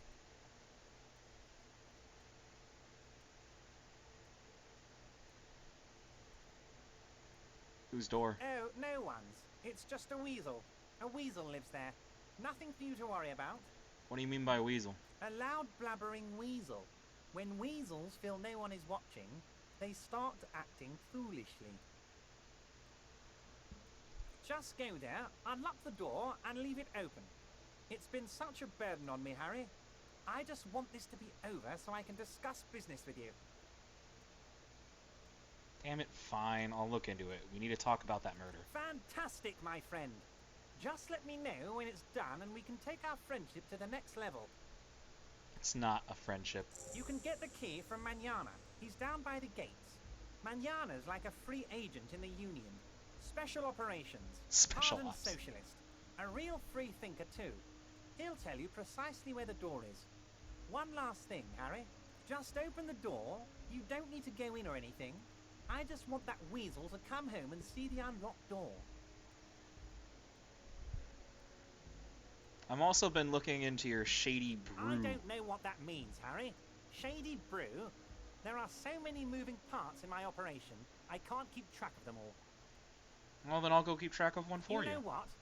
Don't even tell me. Whatever it is, do it. Surprise me. Just one thing. If you can, make it even shadier. He is fearless in front of a cop. What's in that container that's outside your office, the one that's supposedly empty? My dear Harry, there are literally millions of containers in this harbour. I couldn't possibly remember what's in all of them. Nah, the special one. The one on the Cavalson crane. Harry, you smooth-talking son of a bitch. Time is a precious resource, and I don't have enough of it to count containers with you. There's something up with that thing, I swear. Smooth talking.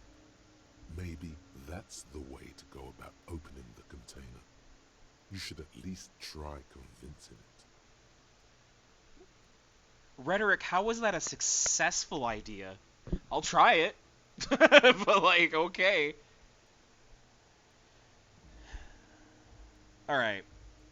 Can you help me get that dead body down? You might have noticed there's one hanging on the tree behind the hostel cafeteria. Oh my. Don't take this question personally, but why would I get involved in this matter?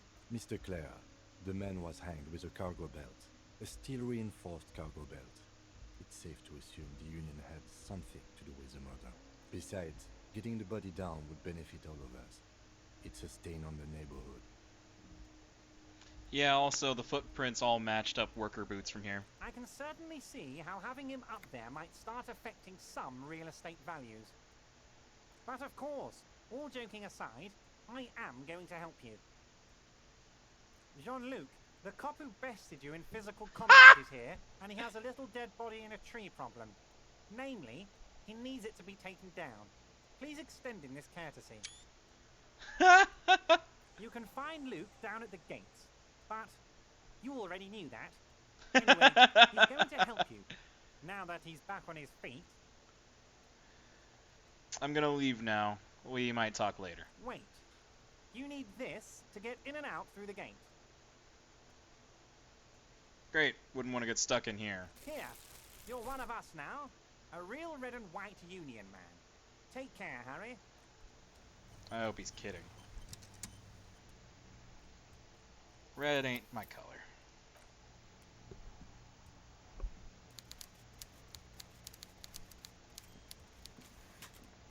So that filled this up.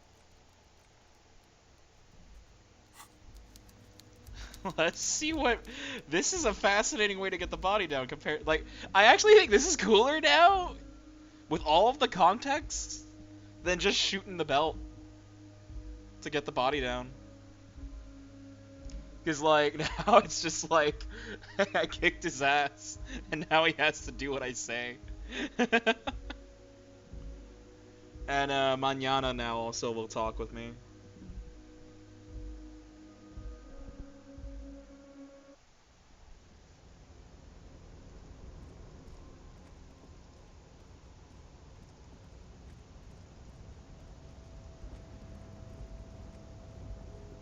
Okay, can I convince this to open? You're back before the cargo container. Its draw has not lessened since you were last here. If anything, it seems to have grown slightly. Why are you even trying to open a door with rhetoric? Yeah, why am I doing that? Why are you what? Anything at all, man. Now is not the time to get philosophical, detective. You can do that after. Alright, cool.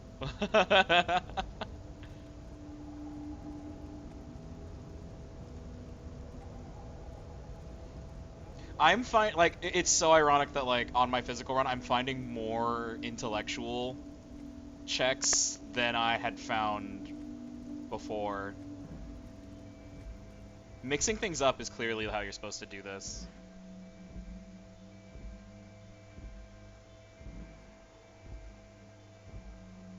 I can go talk to Guard about the garbage now while paying off the, dues.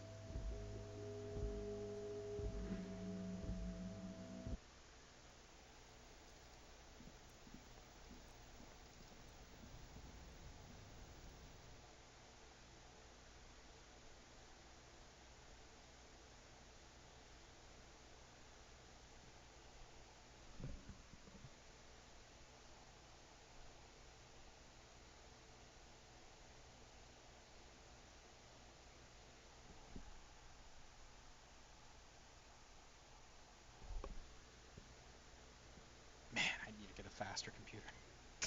These load times should not take this long, man. Ugh.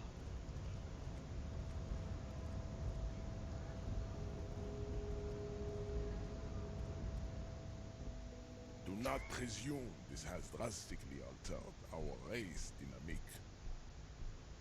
It was just something I had to do, man. Our personal dynamic has changed. A little.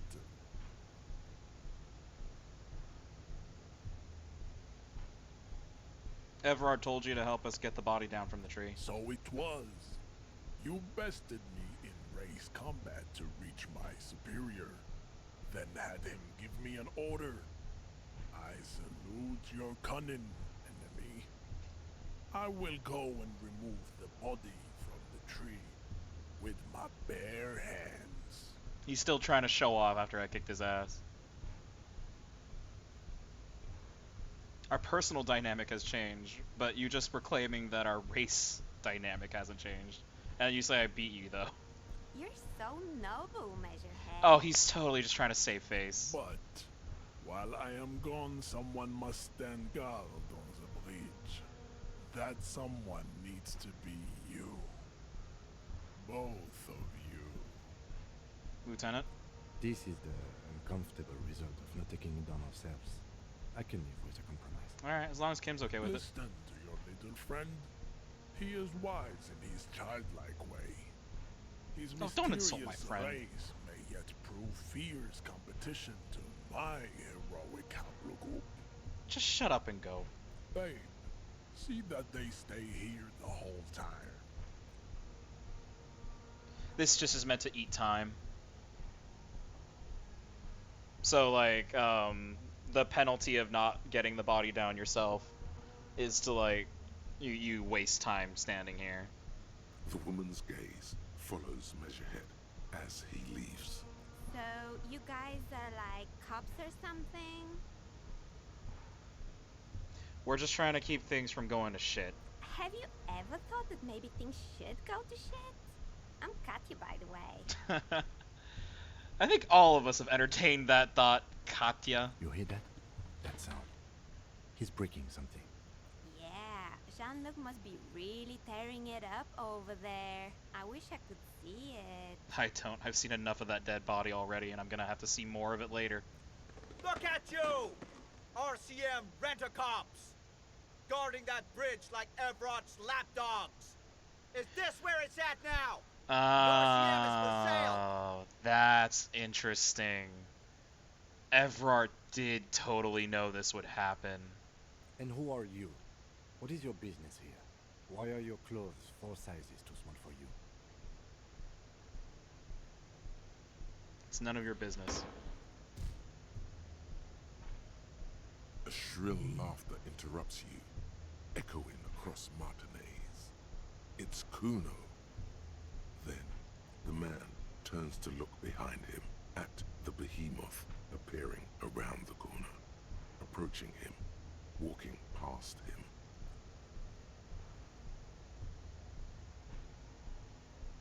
Oh, when Measurehead walked by the scab.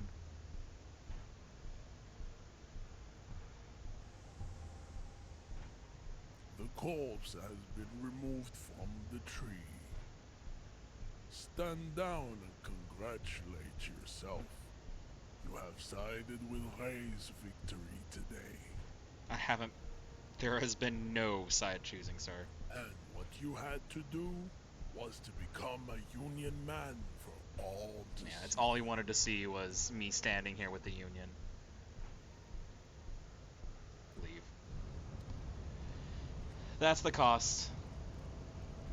Because now the scabs hate me. He probably wouldn't talk with me now.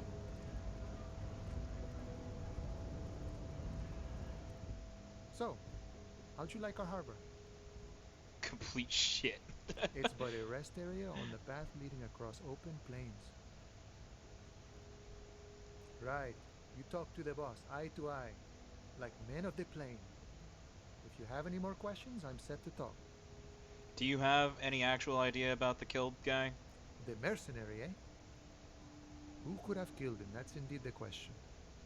Why even do such a thing? In your opinion, are the dock workers involved? What a thought! Why would noble workers resort to such a thing? Unless they were pushed, of course. Pushed how? Your dead guy was an enemy combatant. Meaning? He was an agent of the opposition, attempting to undermine our honorable efforts. Did you kill him? I ain't the murdering type, but that's just me. Large organizations like our union have all sorts of men, with all sorts of skills. He means a more violent faction could easily take care of such a thing. Like the Hardy Boys. Understood.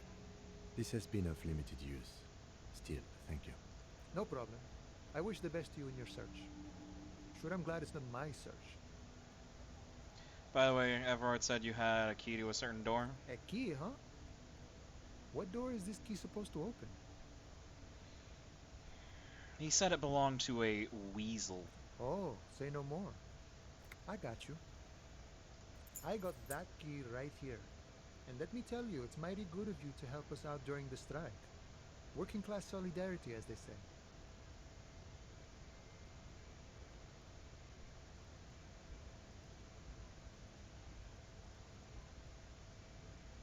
I'm not really doing this for political reasons. Oh, so the none of the above type are you? I get it, I get it. I like to keep my distance too. But it doesn't matter. It's a good thing you're doing. Thanks. What you're looking for is a basement door behind the greenhouse. That's behind the whaling and rags. That's all I know. Our organization is what you call compartmentalized. Means we keep out of each other's business. Okay, but where did you get the key from? The janitor gave it to me. Nice fella. We talked about life and things that really, truly matter. None of this mess we're in. This jiving and juggling. What's it for? To feed our children, I guess. You guess? Anything else I should know about this? The weasel? When he'll be around? I'm more of a philosophical dock worker. Sure you I are. like to talk about I've the gathered big that. picture stuff. Who I am, who you are, what we are fighting for? Who he is and what they're fighting for? This is interesting. Alright, man. Good talking to you.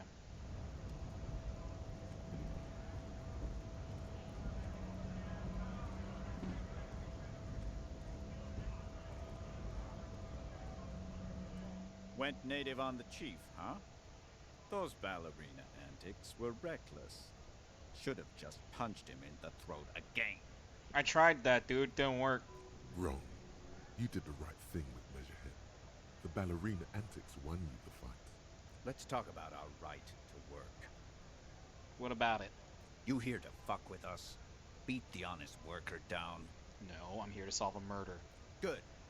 We're fighting for a cause here. Right to work! Right to work!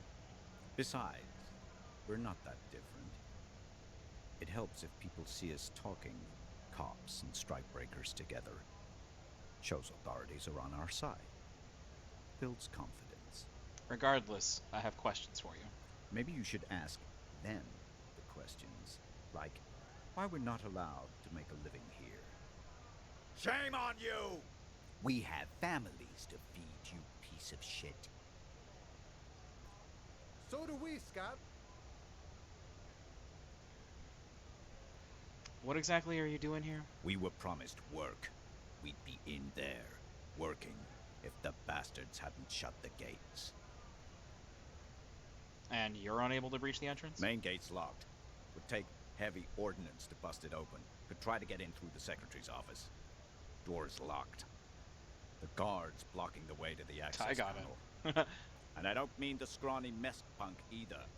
I mean head measurer. Or whatever he is. Wait, you can't get by him? I got by him. I kicked him in the face. Yeah. I saw your ballerina moves up there. In a real fight, these acrobatics will get you killed faster than a bullet. See about that. You caught them off guard. That only happens once. Even if you got him twice, or whatever. Now, he's alert. Standing on a narrow bridge. And me, man, are tired and hungry. Why don't you just talk? Like civilized folk, you mean? These native fucks don't understand civilized. So you're not from around here. It would be better for the neighborhood if you went home, at least for now, if you can't get in anyway. No. They will give up eventually. Or get drunk. Leave the button unguarded. Then we charge. Who are all these strike breakers? Honest men and women with rights to work, to be useful. Yeah, I've not heard you a million toys for times, man. corporate interests. We came here to help the harbor run smoothly in time of crisis. If union fucks don't want work, they ought to let in those who do want work. I have a question. Why do all these men follow your leadership? You think they follow because I'm big and loud? No. None of my stats are high enough to pick out. The market. The rules. Kim's noticing the stuff. I'm not, so I can't press him. Given a job to do. Cause like he's not actually one of them, and I can't pick it out. I'm just gonna go now, man. Kim noticed it when we were on the bridge. Like, why does your uniform not even fit, dude? Oh, let's turn in my bottles. I collected a bunch from my previous escapades.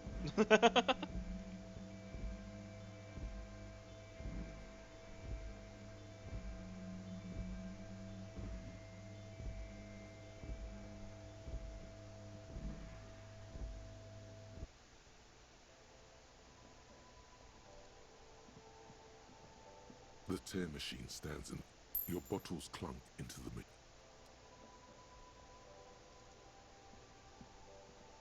A colourful display of cigarettes. Again, I'm obliged to inform you that both alcohol and cigarettes damage your health.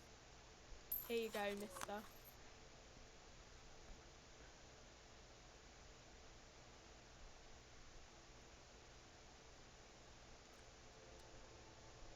Those will actually help me too, otherwise. It was a pack, right? So I've got those for a while.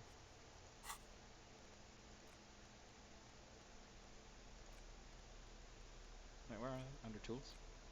Yeah, I got two SIGs. Since my intellect is so low, that'll actually help.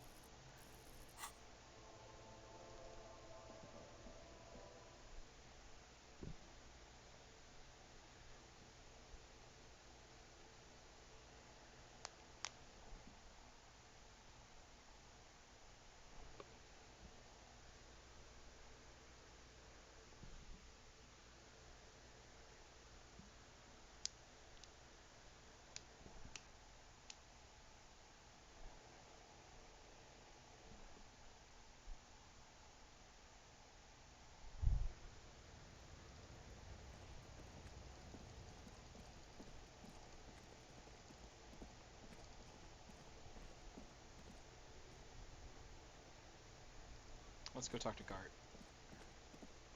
Because I've got the stupid check.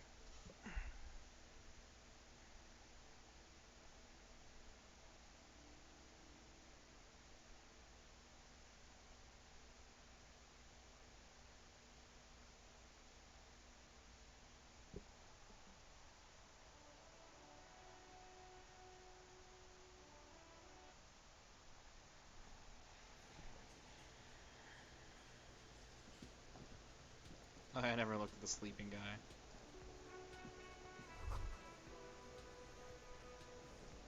That sugary black rum stain on the counter makes you teary-eyed with joy.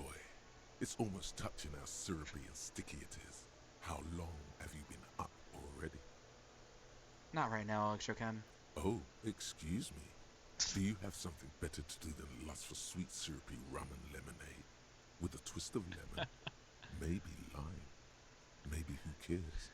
Just rum. I knew I'd be fighting you the whole time through the physical playthrough.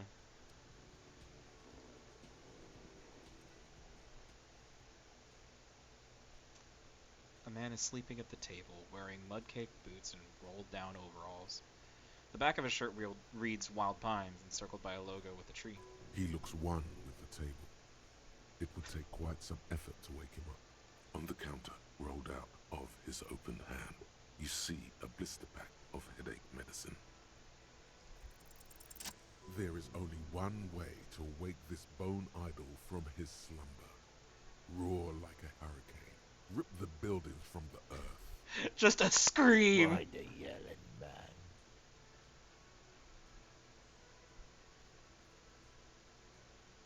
You're alive? You looked out for the count, man. Wait, what? I was just sleeping. What do you want, officer? Why are you in here while all the others are striking? They got it. Majoret's got it. He's guarding the gate. Or just getting some sleep. Or what? He just wimped out? The way he says Measurehead implies ultimate trust in this head reckoner's physical prowess. What about the dead body in the yard? Yeah, what about it? You seem cool with it. Do you have many of these? You know, people die here Oof. every day. Someone's found in a ditch, another one falls in a manhole, a third one gets eaten by stray dogs. If someone has decided to die on top of a tree, then how is it my concern? Well, it is mine. You know anything? I can tell you this. Trouble's ahead. You have a pretty solid feeling that the man's not just mouthing off. He's strong, but even he has reasons to be cautious here. Trouble's already here, man. What else would you call a dead man hanging from a tree out back? They say your guy was a killer. Your tree man. He has friends, same as him, killers. There's only one thing they know well. How to wreak havoc. So you're saying things are gonna get even worse around here? You heard what I said. Draw your own conclusions. That's all I know, and I prefer to keep it this way. The lieutenant gives you a little nod, then makes a note in his blue notebook. So Union people think he was a killer, he thinks. Even Sleepyhair. This doesn't help a lot, but it's something. Good work, detective. I just noticed. I don't think I'd ever known the color of Kim's notebook that he always puts all of his thoughts into. It's blue, just like your ledger.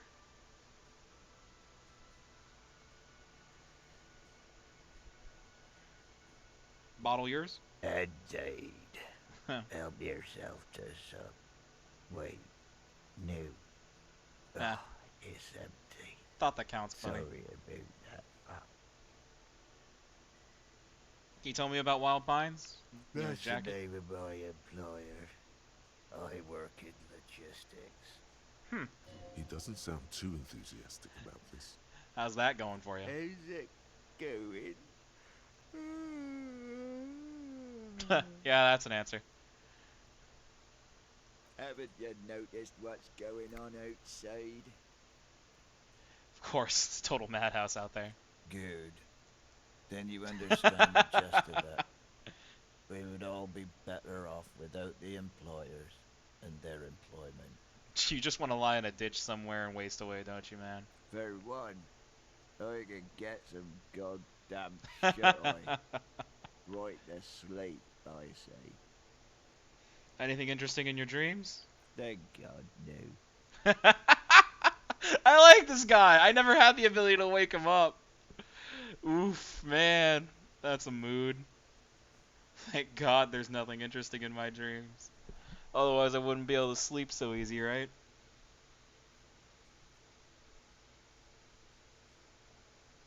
Oh, let's not. Don't bring up the X something.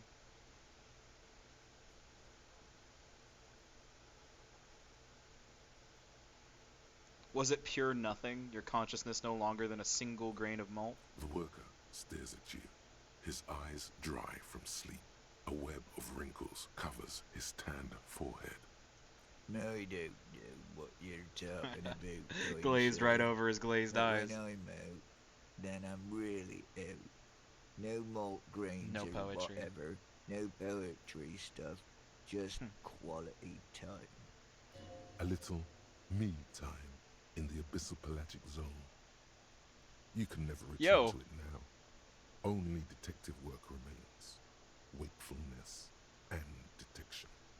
I love me time in the abyssal pelagic zone.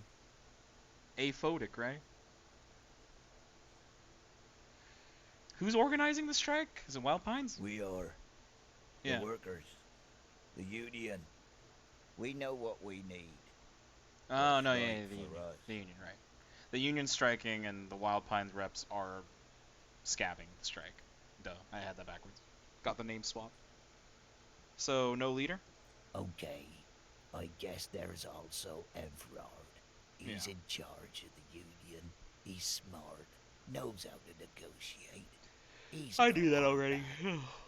Alright. You go. Man, he's making me sleepy. The dock worker The way he talks. doesn't answer. His head is already back down on the table, in sweet sleep. Oh man, now I want to take a nap. Who's this guy? I don't remember talking to this guy.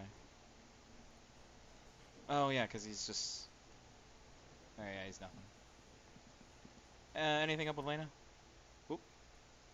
Hello again, sweetie. No, nothing. Let's look into Borscht guy.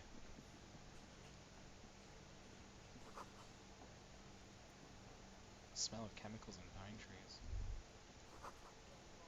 Spices, alcohol, and tomato. Yep, spike A borscht. thin man is smoking below an exhaust hood, occasionally sipping from his mug. This must be the Whirling's cook. As you step in, he nods toward the table and says something in a completely foreign language. The only words you can make out are Garanzi and Kubek. I want to open this up a bit. A little bit of light in the room. It's getting dark. That didn't affect the... whatever. Face cam doesn't really matter that much. Who wants to see my ugly mug? It must be his name. Garanzi. Garanzi Kubek. Sounds representative. So, the Passing that check, logic says it's clearly not his name. Failing it must be his name. Yeah, I'm not gonna trust a failed logic. Sir, got time for questions? The man puts his cup down and replies something, his left hand drawing arcs in the air. Let's drop some names. Leo said you're friends with Mañana. Is that true? The mention of Mañana gets his attention. But not Leo. He smiles and delivers a whole slew of unfamiliar words and lively gestures. Then he falls silent again. Suppresses pots in here, man. He smiles Nice kitchen. and bangs his ladle against each of his pots in turn. Yeah, it's like, ding, yeah.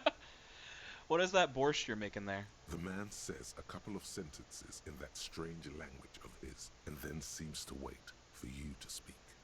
Yeah. Horse need more vodka? Okay, so it's vodka that keeps the men happy and in good spirits. Clever move by the Union. Of course, vodka. Now that makes a very, very special borscht indeed. Turn it up and then ask for some yourself. Turning it up seems like a dangerous idea, honestly. The place is a powder keg. No, no vodka. The cook gives you a long, disappointed look, then turns the stove off and seems to wait for you to speak. Nothing else, man. Stay cool. Ooh.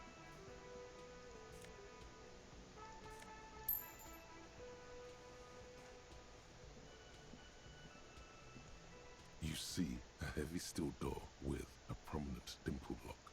It's painted blue. You immediately feel drawn to the color. Blue is for mystery.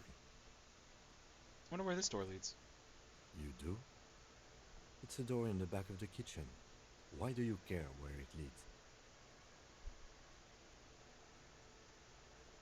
It's part of the Whirling in Rags. There's something about this place that makes me want to know. Eccentric. But okay, I suppose we could look into it. As a side investigation.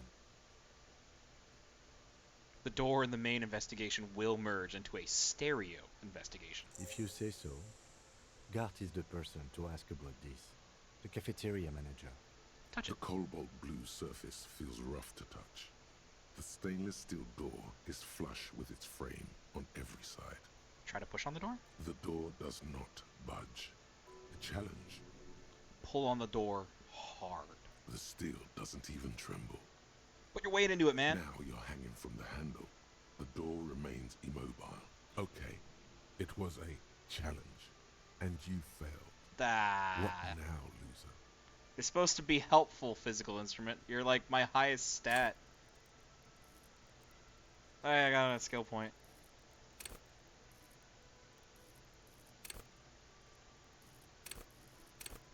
Oh, I cannot tell if people are lying to me or crap.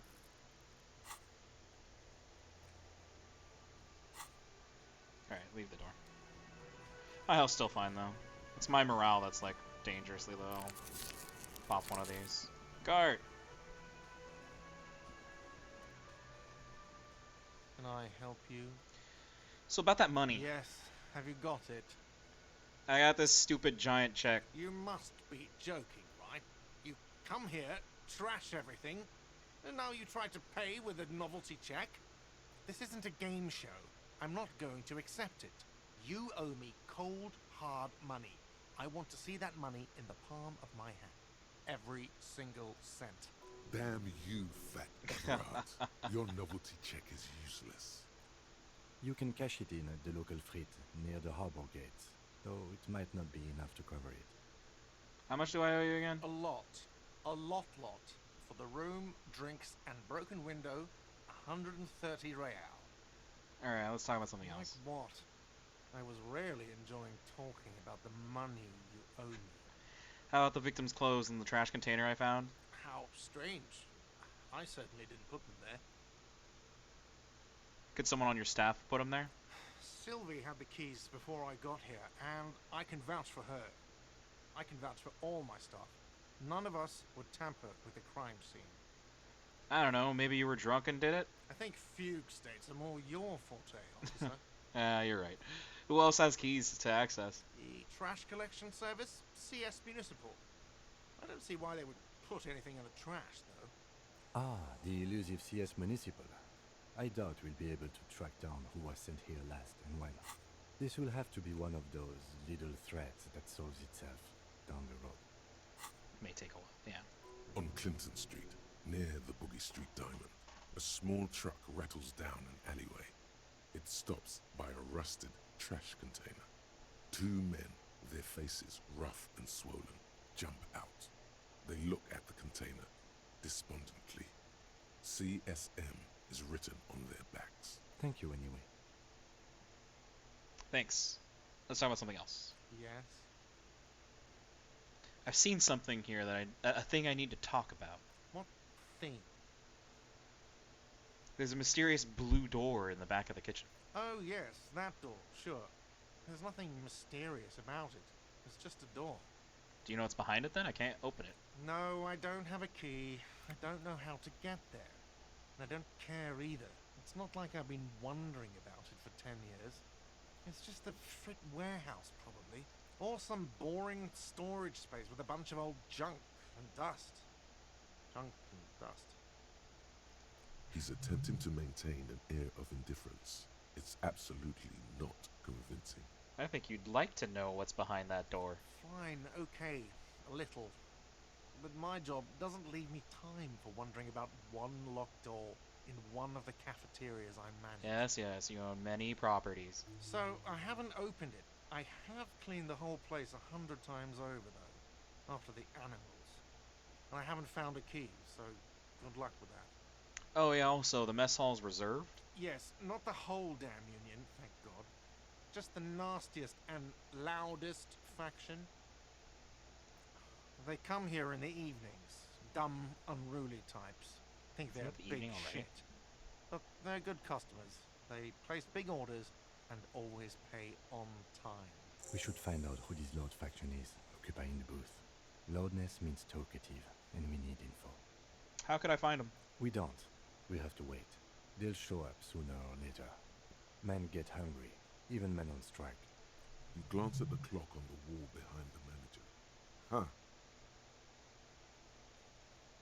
It's after 1600. The sign said reserved starting 1600. Why isn't anybody here? Good question. They're probably getting drunk or protesting something somewhere. Or laying low after the, lynching. See, here's where it's like, I probably should have asked them this earlier, because asking why is that, there should be an extra option for learning that Evrart told Titus and the Hardy Boys to hide, but I don't think I've made the connection that these, rough and rowdy Union guys are the Hardy Boys. They probably fucking killed that guy or something, and that's why. I have a feeling we'll make their acquaintance sooner or later. Alright, let's talk about something else. What? By the way, you should come back to this thing-based questionnaire if you see anything interesting in the whirling later. Goodbye. He doesn't need to know about the karaoke plans just yet.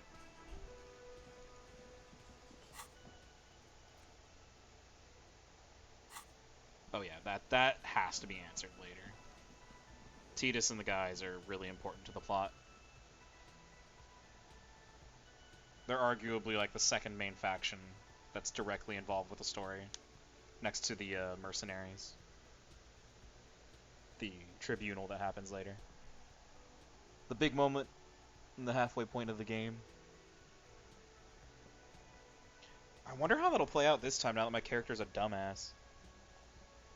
Because, when you're smart, you can play it through, and, if I just have the evidence from doing stuff throughout, then it'll work. Oh yeah, let's cash the check at Fritta. Thanks for letting me know, Ken. Screw you, racist guy. He even looks like the most annoying character to deal with, the racist lorry driver. Do you ever even have the ability to learn his name? I never talk to him that much. I don't like talking to him. I've seen some people give him more dialogue on other streams. He does have some interesting things and dialogue paths, but he's still just disgusting. Stands in the corner. A sign. Hey, I got this stupid thing. Welcome to Frit. Feel free to look around or something. Everything is out on the shelves. What's that magazine she's reading? I have some questions for you. I don't need to care about the magazine this time. Okay. I'm not really supposed to be chatting to anyone, but... I need to exchange this stupid thing for cash. Wow. I didn't know you worked for the union, sir. Oh, she's seen them before. Anything else I can do for you?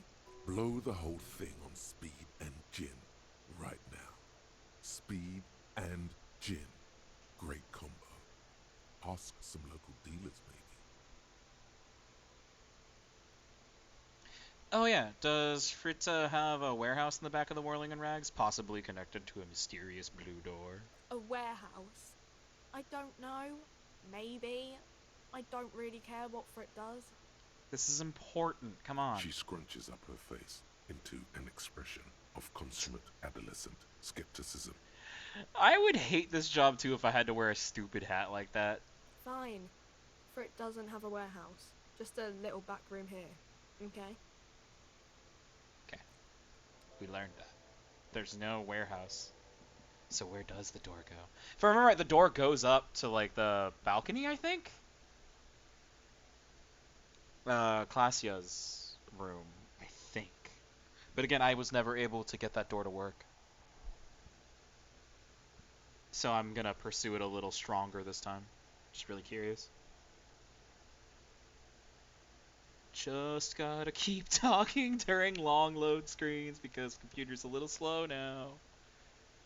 Oh boy. That's what I'm worried about if I want to stream other things. Like something more active than a point and click game. Like, oof, it's gonna tear this thing apart.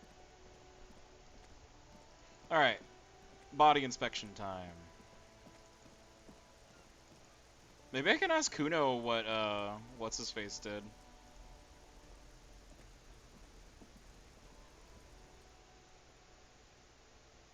You missed a good show before. A kid came by and completely fucked the tree to pieces. He fucked the tree up! Fucked it good! It was porno! Alright, yeah, wish I could have been there. Okay, questions? Shoot that shit at Kuno, Pigonort. I have some more questions about this crime scene. Yeah? The kingdom of Kuno? The fuck do you want with it? Oh, I can't ask him about that. Where's yeah, the, whatever. Kuno doesn't give a shit. Questions about the body, Kuno. Shitload, pig. What's your question? Don't tell the pig shit, Kuno! Kim, what do we need to know from the kid? If I were to want to waste my time, which I do not, I would ask them who he is, how he got there, and the usual. Where's the rest of his armor, kid? Kuno doesn't give a shit about the armor. How come?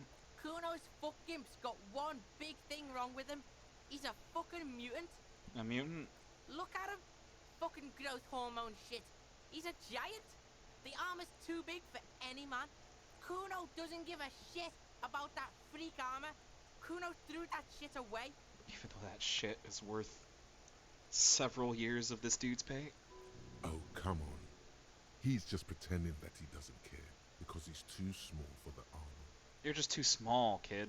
Get the fuck out of here trying to fuck on me with that midget shit. Kuno's 12. He's huge. Okay, that one's a little, to be young. What are you? Fucking 80? And Kuno's 80. You know what? Kuno can Harry fucking would bullet look like you he's in 80 Kuno. with as much Fuck outta damage here. as he's done. Trying to fuck on Kuno! Fuck out of here! Also, what do you mean you threw it away? Kuno tried to get the helmet on. It was too big. It's a kickoff on the imaginary. Kuno kicked that shit in the sea. You Rugby threw it in the style. ocean. That shit means nothing to Kuno. Kuno doesn't give a shit about material shit. Kuno's a fucking monk. What? You wanna fuck on someone about that armor? Go fuck the mustached union fuck. The jolly troubadour shit at the gates. Troubadour? Yeah, cock and boot. You know that jolly union cow fucker? Came around talking about cows or some shit. So yeah, he's the one you wanna talk to. He's fucking crazy about that armor shit. Coming here pretending like he likes cows. Trying to catch a peep at Kuno's armor. Go to the gate. Ask him yourself. Yes, this troubadour has it. You can feel it. Who's the troubadour? Kuno's fuck him. Kuno uses the fucking for target practice. Oh no, sorry, this is different. Do you know who this guy was? End of conversation. Very strong. You should be this stoic. More on that later. You're testing Kuno's. Get lost. Alright. Kuno doesn't fucking care. So I can't ask him about the clothes. Alright, autopsy time. The corpse lies on the ground among the remains of an absolutely demolished pinewood branch. It's gently laid on one side. Well, it's down. Mr. Measurehead has done a good job.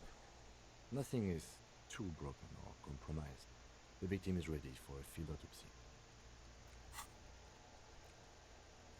Oh yeah, they are. Field autopsy? Yes. Here we go. Investigation of the scene. 2. Initial examination of the victim. 3. Field autopsy. 4. Transportation of the body to the morgue. We are on number 3. The fuck are they on about? Cop's gonna cut his shit up. Got it. The lieutenant adjusts his glasses and takes a deep breath. Oh wait, leave for a sec.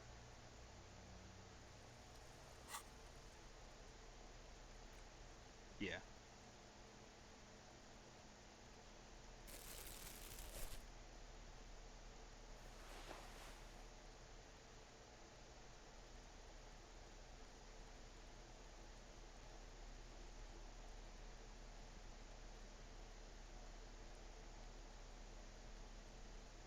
Yeah. That's better.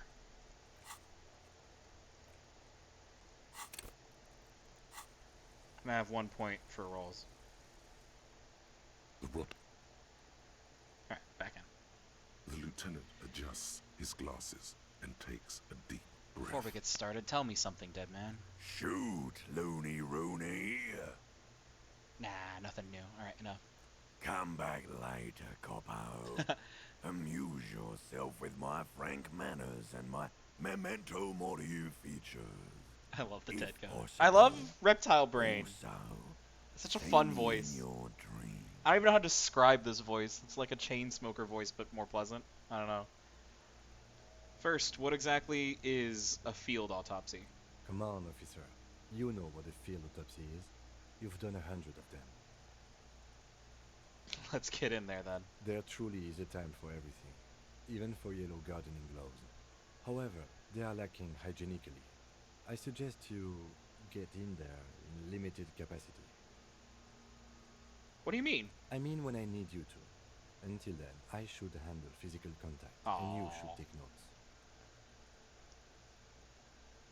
Filling in with this, right? That's right. The dead man stares in silence as you crack open the ledger. The bright red paper is covered in boxes and lists, describing the condition of his skin and organs in 3 parts. Above those, an 11-field info form needs filling out first. It begins with Begin. 1. Assistant. That's you. Right, Raphael Ambrosius Cousteau. the corpse is indifferent to your scribblings, just lies there. The next box says Coroner's case number. KK57-0803.0815.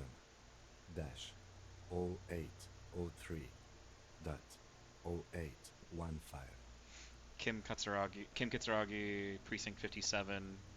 The date and the time of... I think that's what it is. Next. 3. Name. NA. Next. Date of birth. NA. Age. Roughly 50.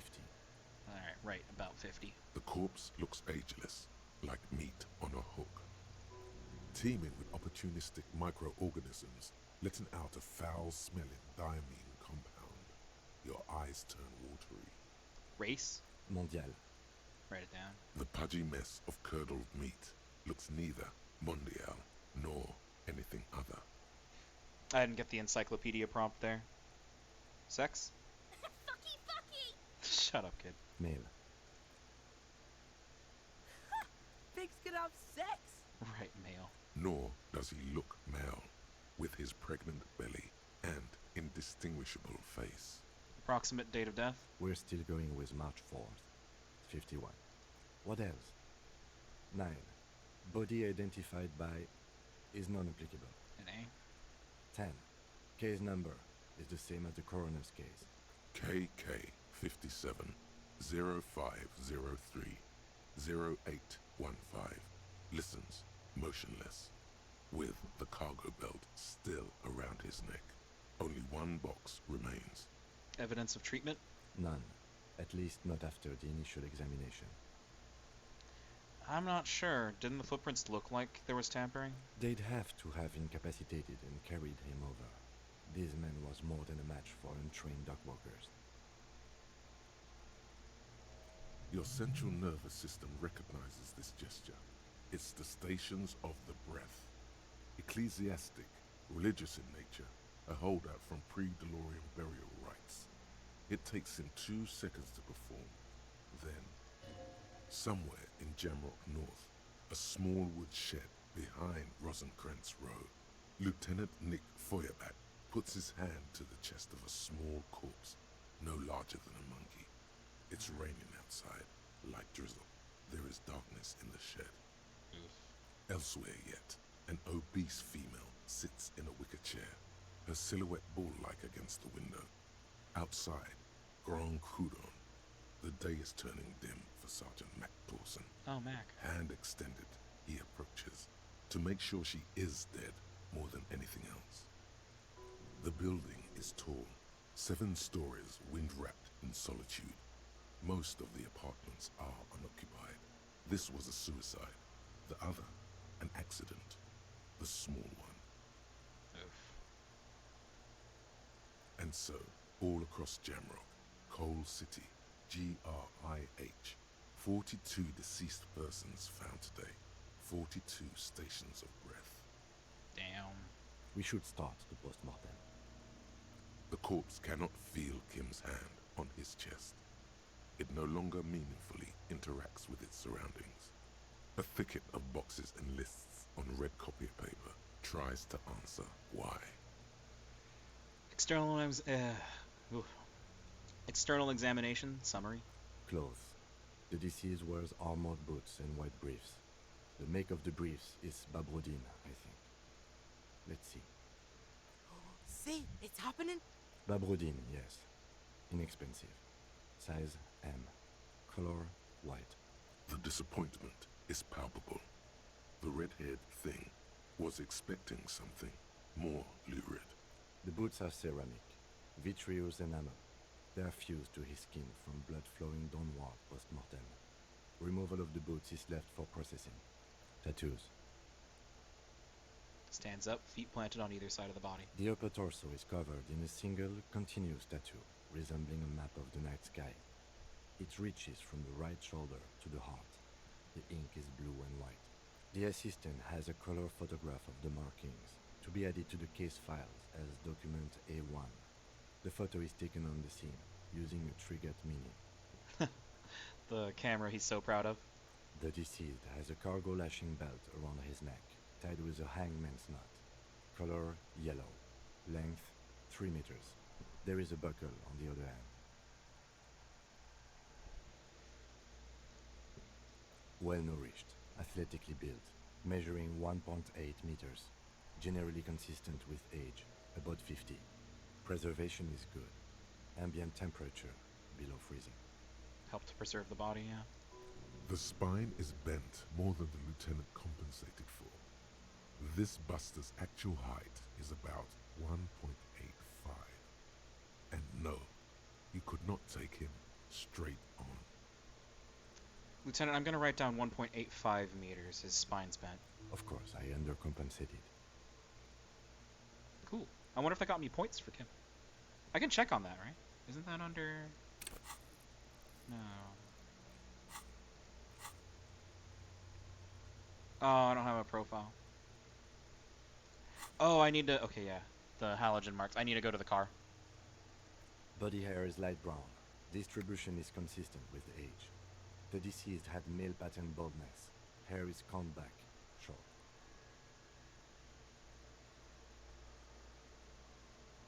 Touch the hair. The hair under your latex fingers feels cold to touch, wet. Stroke it. The stench is suffocating. Strands of dark brown hair start sticking to the latex of the glove, like thread off a rag doll's head. Pat, pat. More hair sticks to the glove. Hair off the rain-soaked head of a dead man. There are bumps and dips on the skull below. An alien landscape. All fucked up. Write it down. Lividity is consistent with hanging. The head is congested. Contusions are present on the head, chest, and thighs. Consistent with stones thrown post-mortem. Low velocity. Fucking low velocity? You think Kuno doesn't know what you're talking about? Velocity was fucking max. Talking shit about Kuno's velocity. In addition, there are bite marks on the face, scalp, and chest. Consistent with predation. Write down, but amend for high velocity. Ligature mark. The lieutenant produces a small folding knife, with the other hand pulling on the belt. He starts cutting into the polyester. The stench is horrid. After a while, it's obvious the material cannot be cut. Yeah, so we would have been screwed without Measurehead. The steel wiring. Or the gun. There's too much of it. We need to remove the belt so we can get to the ligature mark. You got just the right tool for that. The Good. chain cutters. Yeah, good thing we got these chain cutters. Always good to think ahead. Now, we need to cut the belt to see the ligature mark below. Carefully, with as much precision as you can. Oh no. See, my pig is gonna fuck his head off. No, he ain't. Your pig's a boring. Oh, it's a physical instrument thing. Good. Look for a good The spot. belt is equally tight around the whole circumference of his neck, swelling over the edges like white bread rising from the east. Yeah, if I fail this, that's bullshit. After some deliberation, you sink the cutters into Fold the a 2 and a knot 3. tying the Okay. belt together. You squeeze the rubber handles together, sweat forming on your brow. Press down. Snap. The knot is slashed. Another cut and the belt falls apart like a flower bouquet, revealing the dead man's neck and the dark red ligature mark around it. The rope rises to a point, leaving a gap in the ligature mark. The suspension point is in the back of the neck. Lieutenant kneeled closer, running his finger along the dark red groove until there's a gap. As it ought to. This is where its grip on the curdled meat is gentlest, pulling up. Yeah, that could be on the back of his head. Hemorrhaging is observed on the skin, above and below the ligature mark. The mark is well pronounced, consistent with a drop from 1 or 1.5 meters. Right Chest now? is intact, normal contour. Abdomen is protuberant, pelvis intact, genitalia. No! It's gonna happen, see! I fucking knew it! Genitalia is male and unremarkable. No evidence of injury. Write it down and Back move on. is symmetrical and intact. Upper and lower extremities are intact, but asymmetrical. There are combat injuries on the right hand, thigh, and hip. Bullets have bitten little pieces out of him. It must have been excruciating, especially the hip. Before you is a temple of pain that knew little tenderness in life. In addition, I see smaller, residual scars, too numerous to count, covering about 30% of his skin. So it's the body of a soldier, a mercenary. We have a real museum here. Of battles, wars. Write it down. Last item, hands. Pick up the hand. His flesh is cold, icy. Pleased to meet you. Where are you from?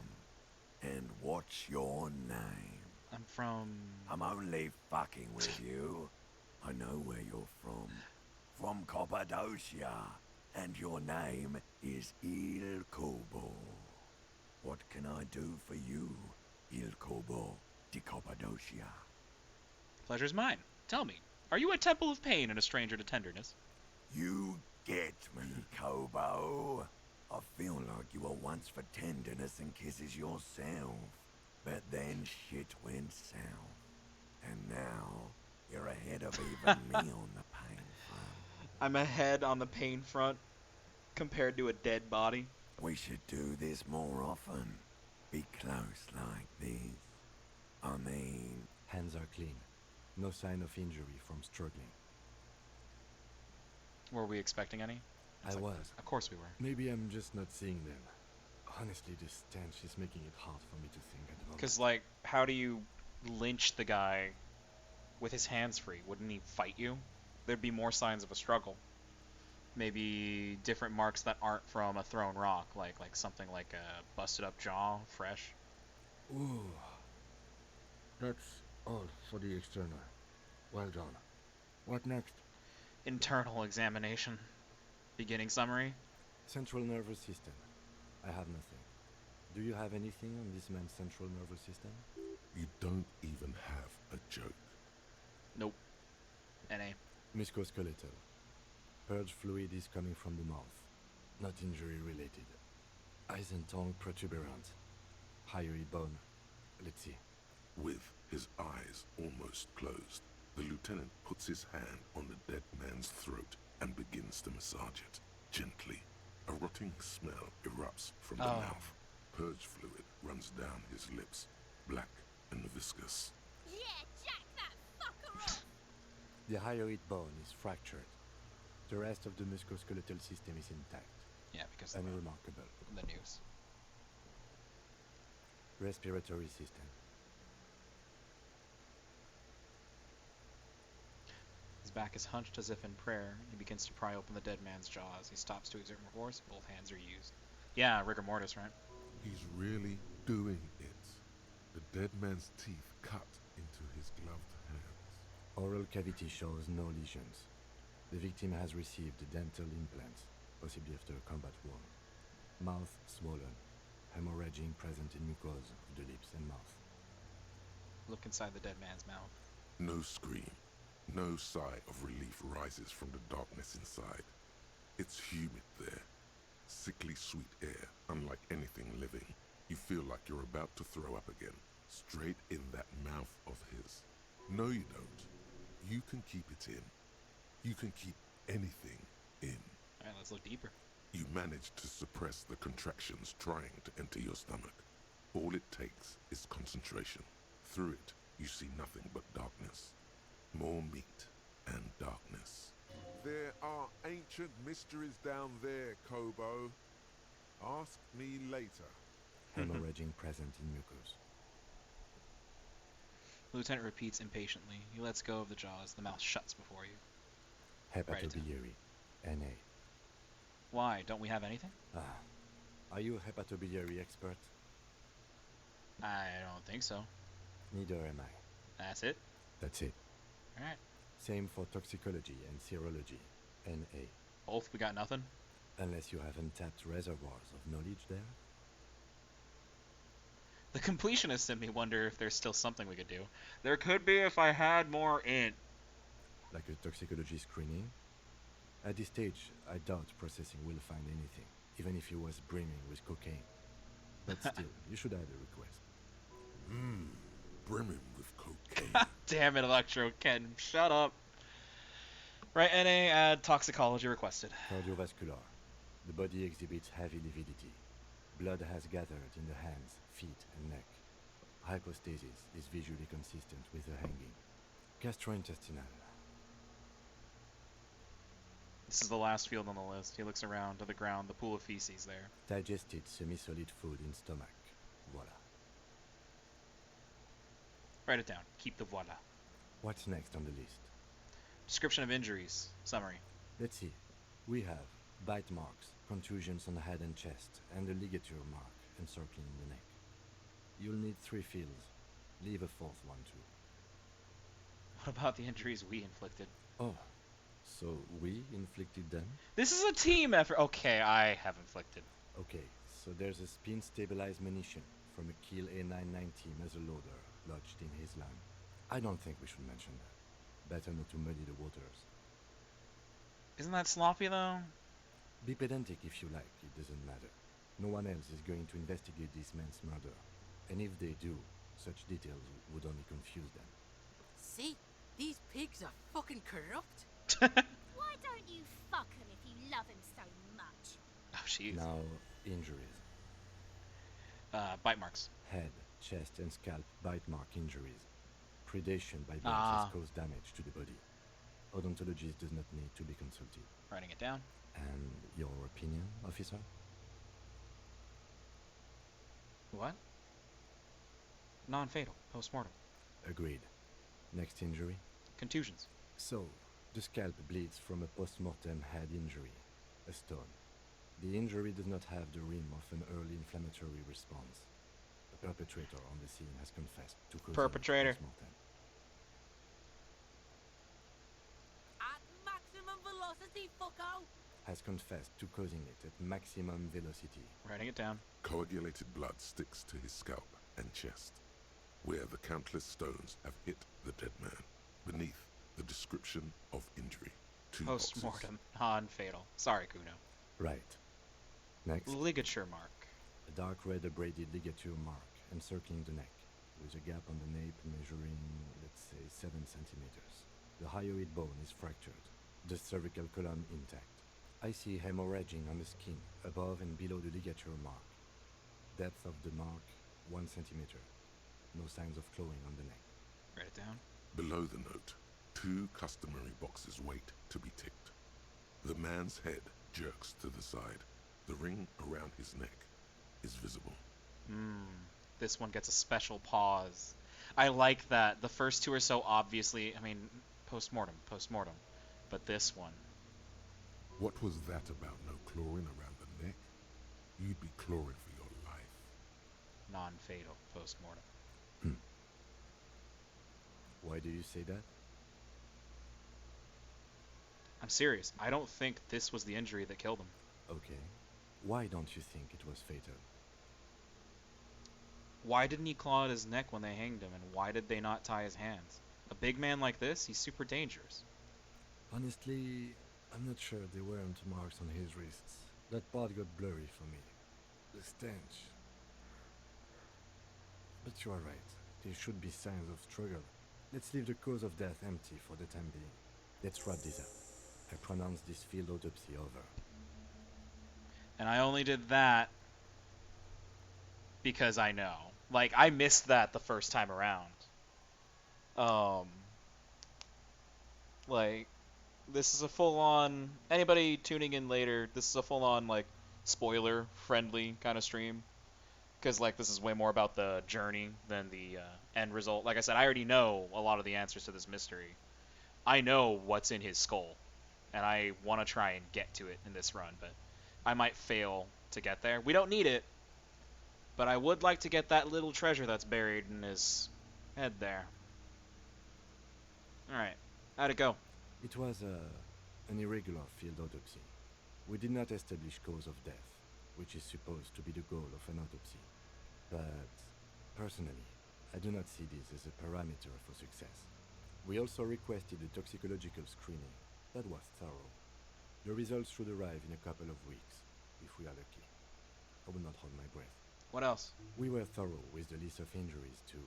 We described them all in detail. What is there to say? Given the circumstances, it was a professional field autopsy. Oh yeah, well done, Master Detective. Maybe a drink is in order? Drinks later? Now, you see, that worries me. You will die if you drink. You know that, don't you?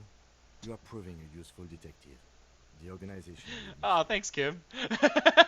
What now? I need a copy of that autopsy form. Then I will drive him to Faubourg. There you go. For processing. Oh, yeah, there's no way I'm gonna...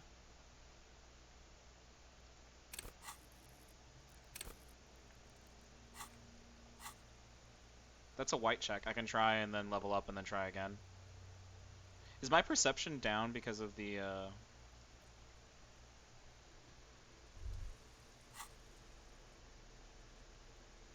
Do I have anything that can help me with perception?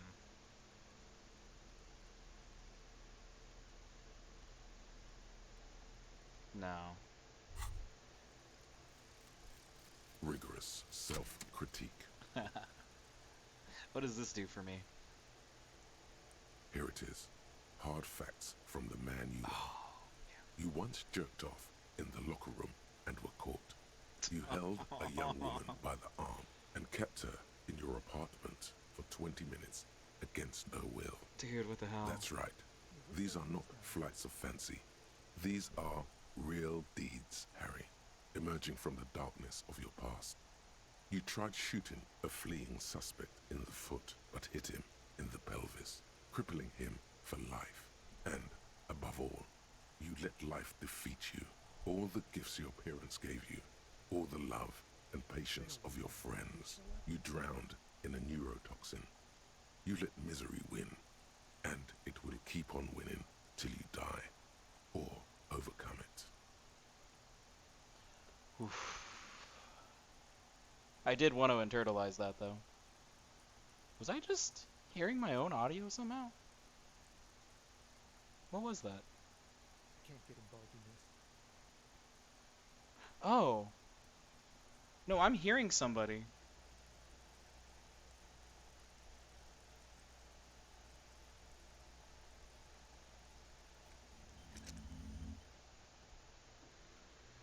So, int and psychic red check failures heal me.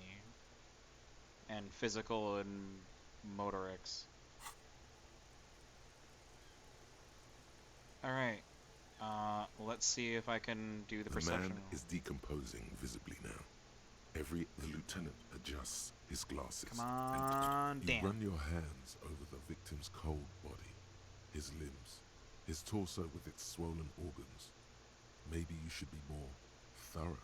Look under his fingernails like hemorrhoids. His fingernails have turned dark. They're chipped and quite... Do you think we missed something?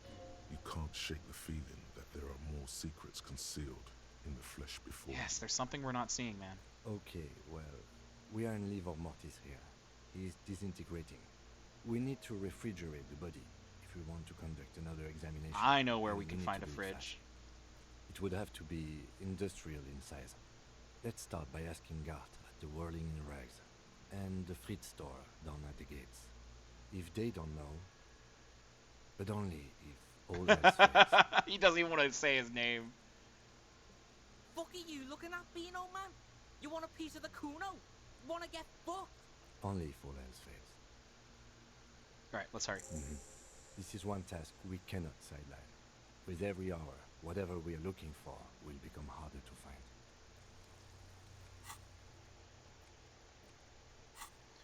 To the fridge! I'm using my special powers to know the future, Kim. Don't worry about it. Oh crap, I can't get in this way.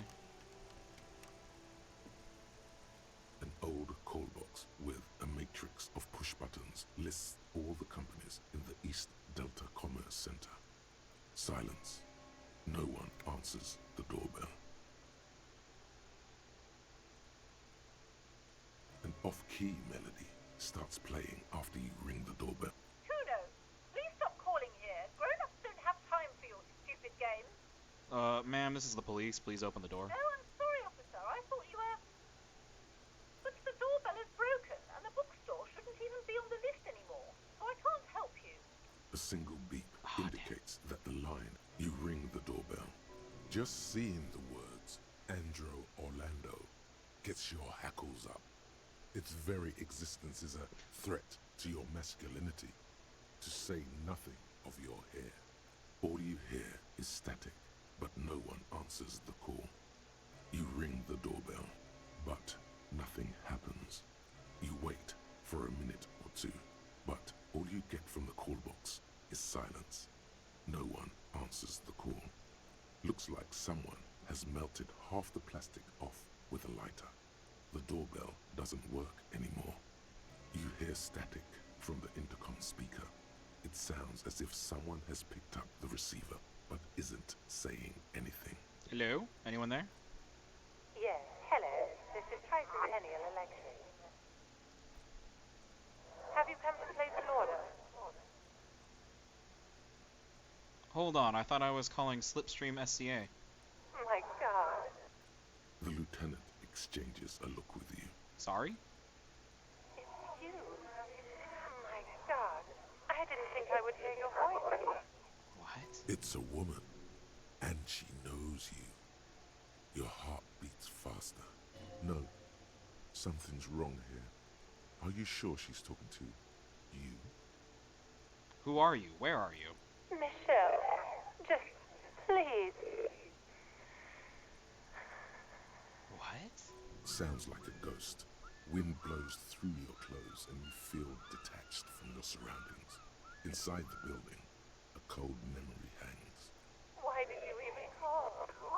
I don't understand. You've been gone for months. I thought you didn't care. Hold on, tell me what's going on. What did I do?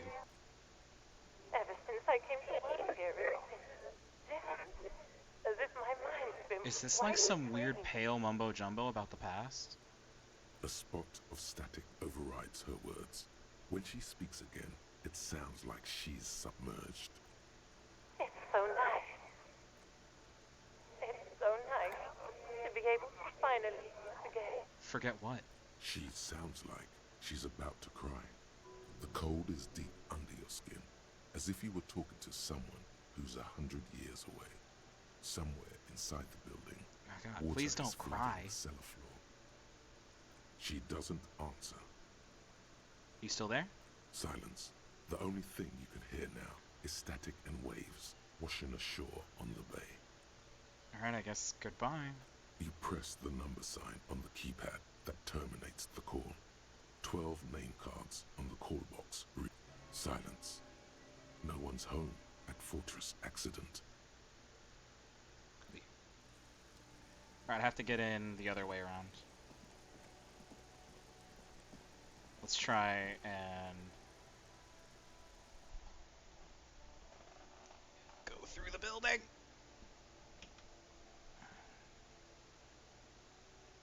I am just going to barge in. I don't have much time left. Like 2100 is when I have. It's like 2 hours to break into this place. I took way too long to get the body down, man. Go! You see a set of tattered curtains blocking the way to another room. A strange cage-like trinket dangles from the curtains. Excuse me, officer. The back room is strictly for employees only. Examine the strange thing. You see some kind of charm, an irregular polyhedron assembled from bones, sticks, and straw. Inside, a disturbing fish head with empty eye sockets stares at you. Aside from poking at it suspiciously, there is nothing else to do with the fish head charm at this. Open them! Just as you're about to pull apart the curtains, the petrified voice of the shop owner cries out once more. Sir, don't touch that. I told you it's off limits for the customers. Parapsychologically speaking, we're done if you decide to open them. I won't be held responsible for the consequences. It's too... She looks away, mumbling. Why is everyone always messing with the curtains? Why can't they just buy books like normal people? Ma'am, this is different. I'm a police officer and I need to get back there. Why? It's not like anyone was killed there. I'm sorry. I don't mean to be so impolite. Just please don't go there. I can't allow that. You'll only make things worse and unleash the power. I don't care. You can't stop me. I'm gonna open them. No! Please just talk to me, officer. Come here and let's talk this through. Lies. Rip them open, we say. There is something mysterious about the curtains.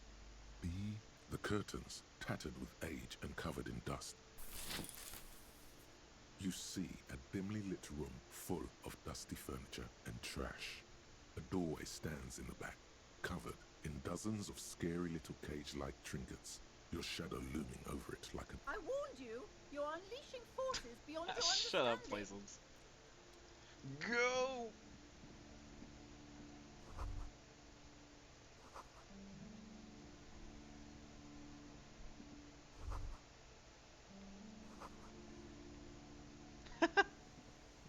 She's got a bunch of spell tags on it. Handle stands before you, covered in dozens, if not hundreds, of little oddly shaped trinkets and charms. It appears to be locked. What if you just break it down? Not before I strategize. That's right.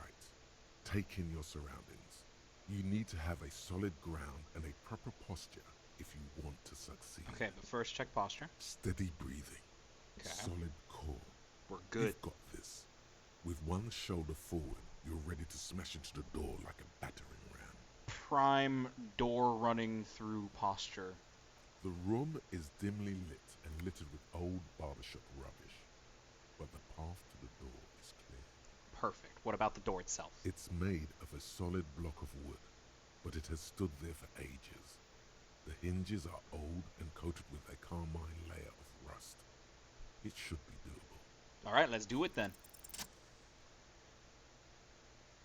Woo! Ow! How did that work? You smash into the wood and see a small crack appear on the door frame. It's going to take one more try to break through to the other side. But you've done it. You're not thinking of trying again, are you?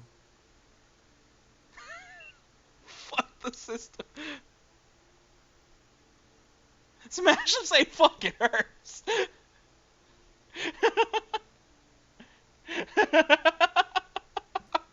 Yeah! Ow! But it worked. I hope you appreciate that, Kim. I worked really hard for this. Just trust me. There are voices from another world telling me that there's something useful in here for us to use for the body.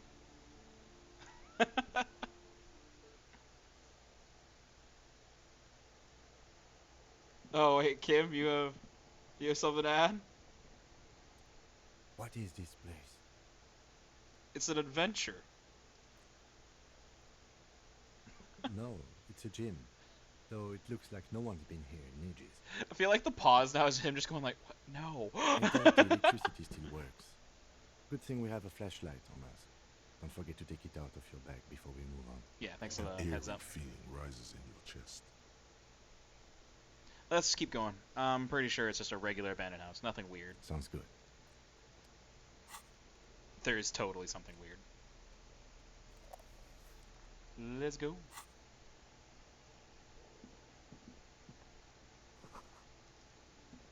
Yeah, I've got like an hour.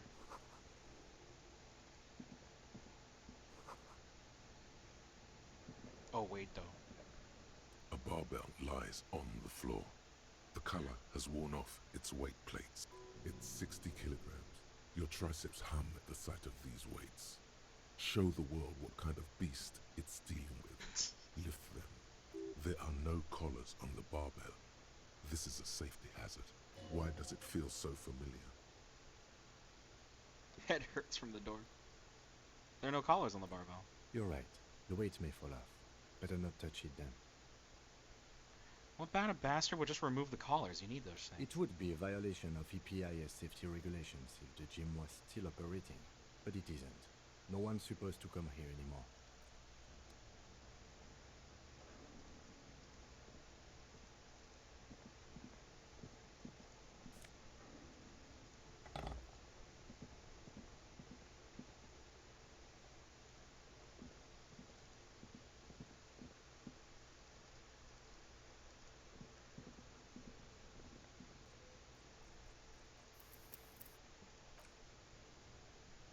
I want to just do it. But if I waste too much time doing this, then I can't refrigerate the body, then it was a waste. The barbell waits patiently on the floor. Oh like a shit! dog.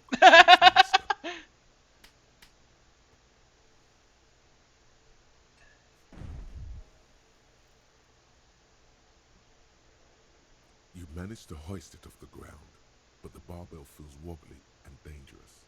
Your hands slick with sweat. Turns out you're no beast, just an old man with bad form.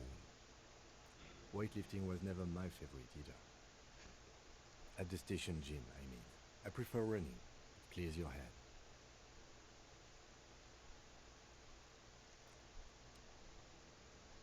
I will get you.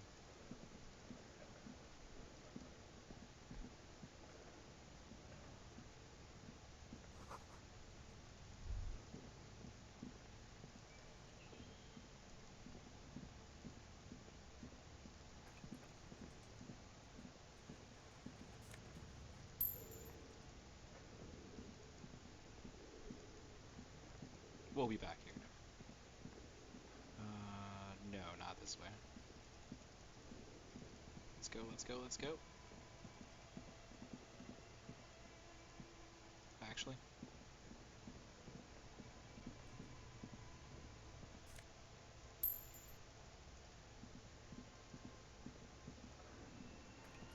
We'll be back here in a bit.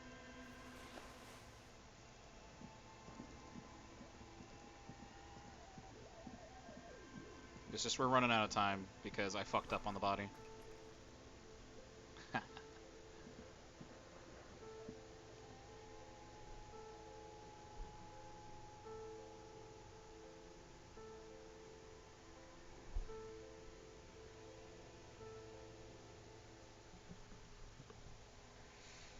I should do some stretches and stuff after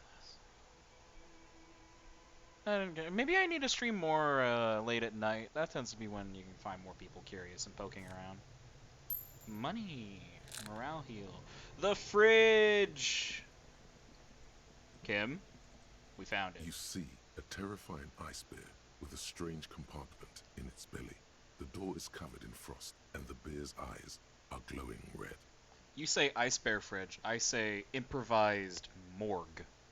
This ice bear is a hyper-carnivore. Be careful. Crack open the door. A gust of freezing cold air rushes to greet you. You hear a low grumble as the bear regulates itself. This is the inside of a refrigerator. The lieutenant takes a peek inside. His hand has found the holster of his gun. Kim, it's a refrigerator. Of course, just a giant ice bear-shaped fridge. Kim. Your composure's a little low, man. You need to level that up. Wait, I want to talk? Oh boy. Let's take a look inside. Yeah, let's look. The shelves are empty. All you see are crumpled ice cream wrappers with the brand name, Revachol Ice City. A handwritten note has been attached to the door. Take that note. You pocket the note and the little fridge magnets keeping it on the door. What do the ice cream wrappers A say? friendly cartoon bear smiles back at you. Friendly, from a huh? glossy cellophane wrapper. Friendly. It looks nothing like the fridge. Hey, Kim. This fridge looks perfect for the corpse. It's certainly an eccentric choice, but it is big enough. And cold enough too. Shall we go and get the body then? I'll take the head, you take the feet. The stairs won't be easy, but we'll manage. The two of you, easily. Let's do this. The body is heavier than you expected, and stinkier. It takes half an hour Yeah, to in get advance. it down That's to what the I knew. basement. I didn't want it to be Then super late. 10 more minutes to stuff it into the fridge. The lieutenant takes a step back to admire your handiwork. This is so messed up, but amazing. Like, oh, right, my morale took a hit when I did that. I should heal a little bit more health too for some endurance. Let's sit around like half on both. 2 out of 3 and 3 out of 6. Yeah. Beautiful. A dead body in a nice bare fridge. This is some of the best body's work I've ever done. I love you, kid. You've definitely earned a drink after this. Perhaps even some pagan rites. Really? You think it's good work? No, not really. Look at that. What have we done? We stuffed a dead body in a nice bare fridge. This story does not leave this room.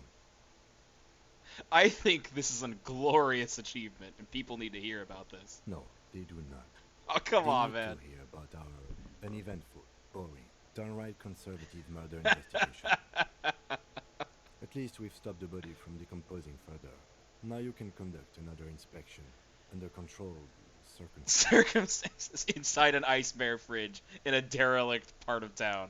Inside the icy realm of the ice bear fridge, the corpse stands slumped, waiting. Come on. You touch the dead man's body.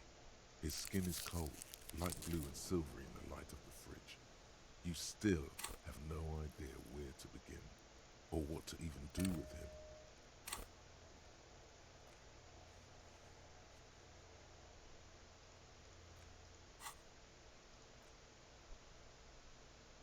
It'll come to you sooner or later.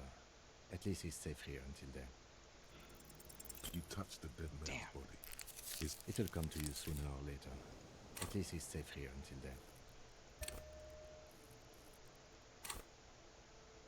Oh, whoops. No, I did it.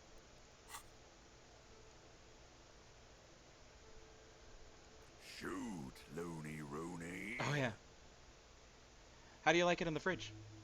I like it a lot, brother. This really is your finest hour. You're a genius. A regular Copperlangelo.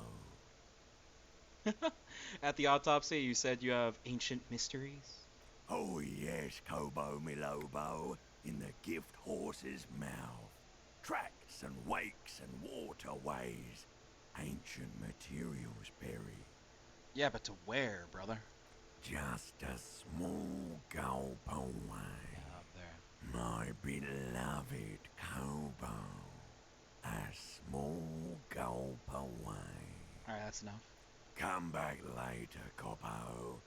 Amuse yourself with my frank manners and my memento mori features. If possible. You touched Damn the it. dead man's body. It'll come to you sooner or later. At least he's safe here until then. They took all of the drugs I had.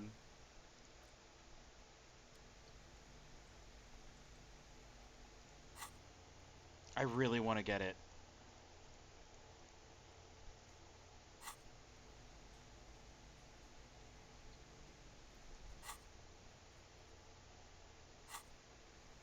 Wait, what time? After 2200, yeah, okay. We are getting close to it, though. Let's explore around this area for now.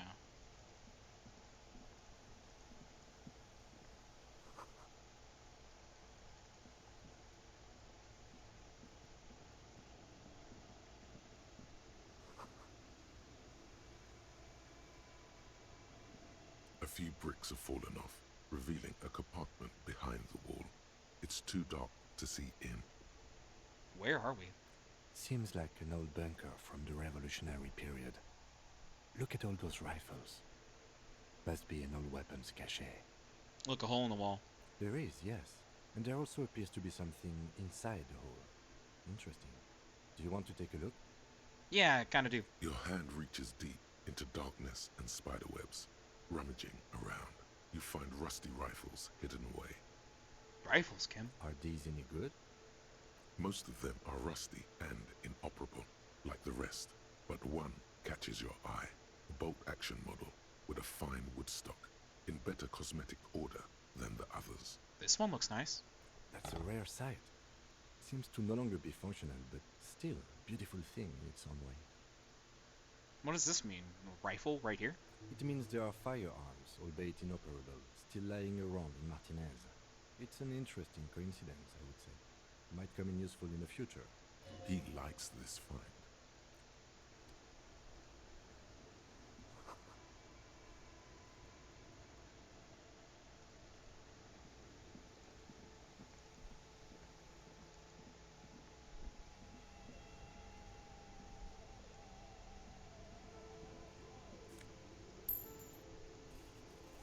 More heals.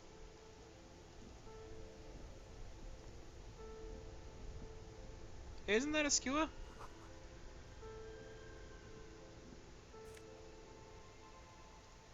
Mesh tank top. Alright, let's go back through the house and look around then. Or should I go talk with Joyce and try and get some more cash from her? No, I don't have good suggestion or anything, so I can't get money from her. Nah, damn it. I'm not gonna have enough money to avoid Kim having to do the thing.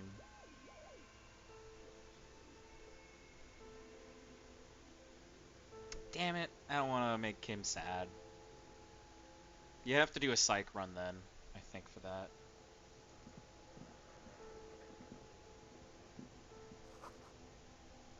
Mothbit. Mannequins. I'm gonna do all this stuff maybe later. Investigating the failed shopping district is actually really fascinating. That is a cool looking gun. Interactables. Oh yeah. The note is written with a blue pencil on a piece of lined office paper. The kitchen magnets have left spots on its surface. Does it say anything interesting? This is tangential at best, but the lieutenant's detective instinct is still active. Read the note. Someone has scribbled, S. I can't believe the off-site copy is still here. The illiterate ginger kid keeps stealing stuff from the studio, so I had to hide it somewhere safe. You'll find the filament memory with the off-site copy in the frozen ice cream maker. Please take it home, ASAP. It's important. I'd do it myself if I lived in a civilized place with a freezer. Take care, Sully Swaff. Wonder who wrote that? Someone who owns a radio computer? My guess is as good as yours, officer. Well, what's a filament memory? It belongs inside a radio computer, storing its memory. It's like a tape. You listen to disco tapes, right? It's like one of your disco tapes, only for a computer. It's like the production schedule you found. Only this one's an off-site copy. I don't think I really need to ask, but who's the illiterate ginger kid? Really? You don't have a single guess? You mean Kuno? Oh, I'm sure that child would love to get his hands on the filament memory. Even if he doesn't know what to do with it, he'd probably try to pawn it for speed, based on our encounter. Do you have any idea about the frozen ice cream maker? I don't know. I assume it's somewhere close to the ice bear fridge. Didn't you see one right next to the breaker box? Put the note away.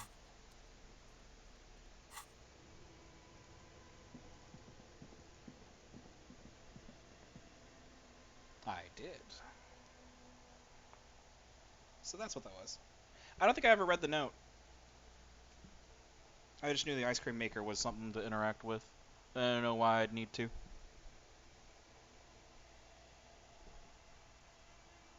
Now I do know. Again, this is going to take so long. I should pursue one of the other threads that I have going right now, because, like, there's so much. Yeah, we should do that favor for Everart.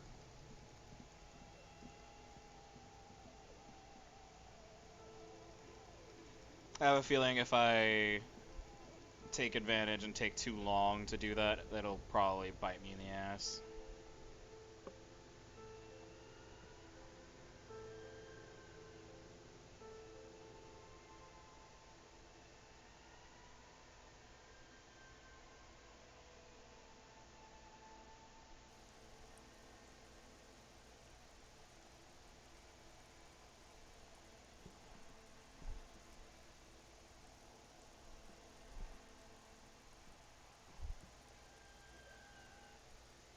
Alright.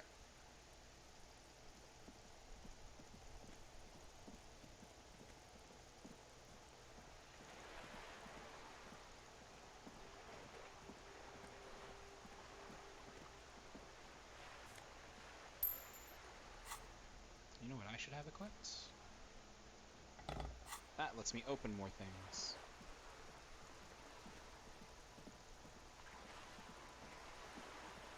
Now, basement door behind the greenhouse, yeah.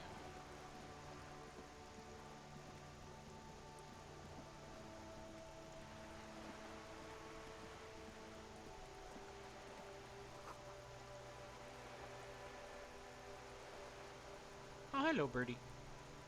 There's fish in the water, too.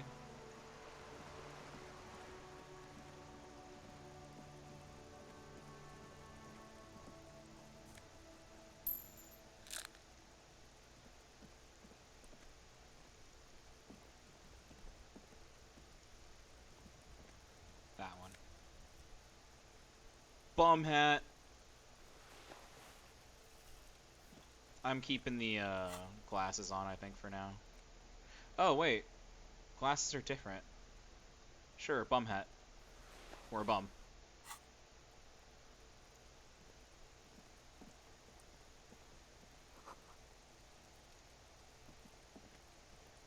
This must be it. The basement door is weather-worn. The copper nails holding the upholstery in place have turned green from sea air, and there's a knocker shaped like a lion's head. Press your ear against the door. The leather upholstery is worn and rough against your jaw. You don't hear any movement. In fact, it's oddly silent in the yard around you. No birds chirp. Let's unlock it. You try to be as silent as you can. It takes a bit of rattling of the handle to loosen the bolt. Finally, the door unlocks with a small clack. Thoughts race through your head. Good job. Let's go now. I'm sure there's nothing interesting in there. You say that sarcastically, aren't you? As you hold the open door, you can feel the air moving. A little draft, a whistle.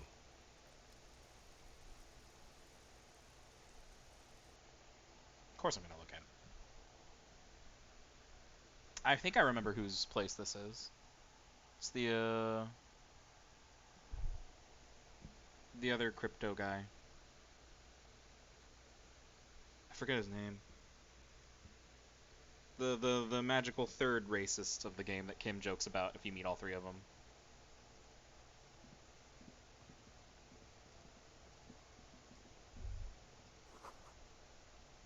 Smells like chemicals. A row of mugs sits on the shelf.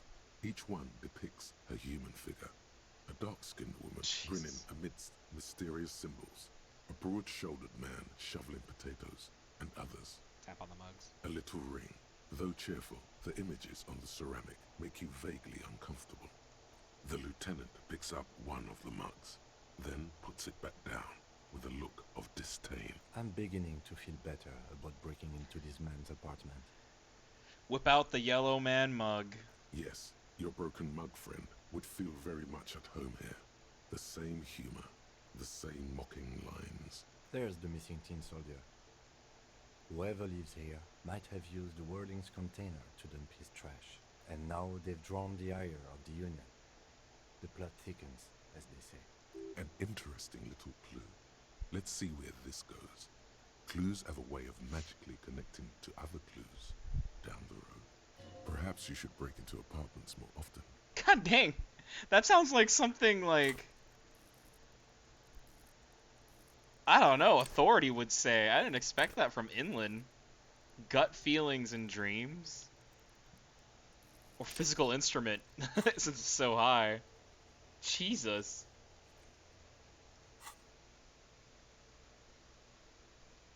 Do you really think it's the same person who put the dead man's clothes in the trash? Who knows? I'm not expecting too much from this clothes in the trash lead either way. It might turn out to be some random local matter, but still, a nice coincidence. It's an interesting lead to have, that's for sure. It's getting dark now. In real life. Of course he does.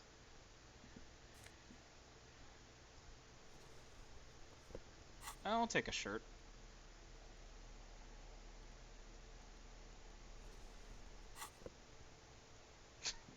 Screw this guy. This is the flag of Revachol, the suzerainty. What's with the sun? This isn't just one sun, but there are little suns dancing around the big sun. This is the sevenfold sun miracle. What's the sevenfold sun miracle? It's an optical atmospheric anomaly the first settlers saw. Happens in cold weather. 6 small suns around the big one. This complex halo phenomena is how old Revachol got its flag. Lieutenant, the old flag of the suzerain. Mm-hmm. The tenant is an old-fashioned guy. Don't bow to the flag. The flag doesn't seem to mind. It's just a colorful fabric with a sun sewn onto it. Like all feudal flags, it looks like a children's drawing.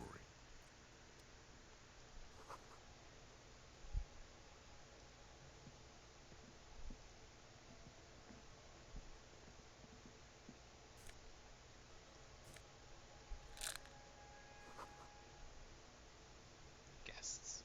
Maybe. Or somebody's thinking about leaving.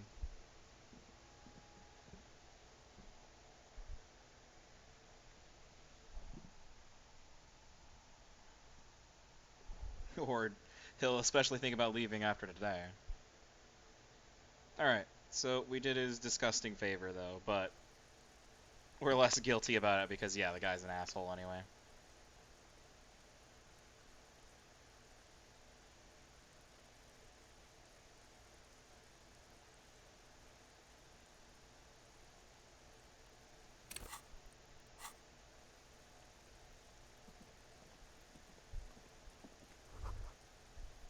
jeez. The spread pattern of these bullet holes makes your chest ache. Your breath grows heavier. You peer into the faded marks in the stone. They peer back like an endless row of tiny black holes. Sweat starts trickling down your brow. Your chest feels tight looking at them. It's closing in, caving in, ever tighter. Your breathing grows even heavier. You okay there? Yeah, I'm fine. You were looking pale there for a second. What are you looking at? These bullet holes, what's with them? I see them all around. Remnants from the revolution. These are over half a century old. I mean, is there something we should do about these? No, we are not constructors and renovators. And these bullet holes do not warrant an investigation. Alright, but amnesia thing, right? What can you tell me about that revolution? Not much. I don't have a fresh perspective on it. Should we go? Fair enough. Just took that damage for no reason.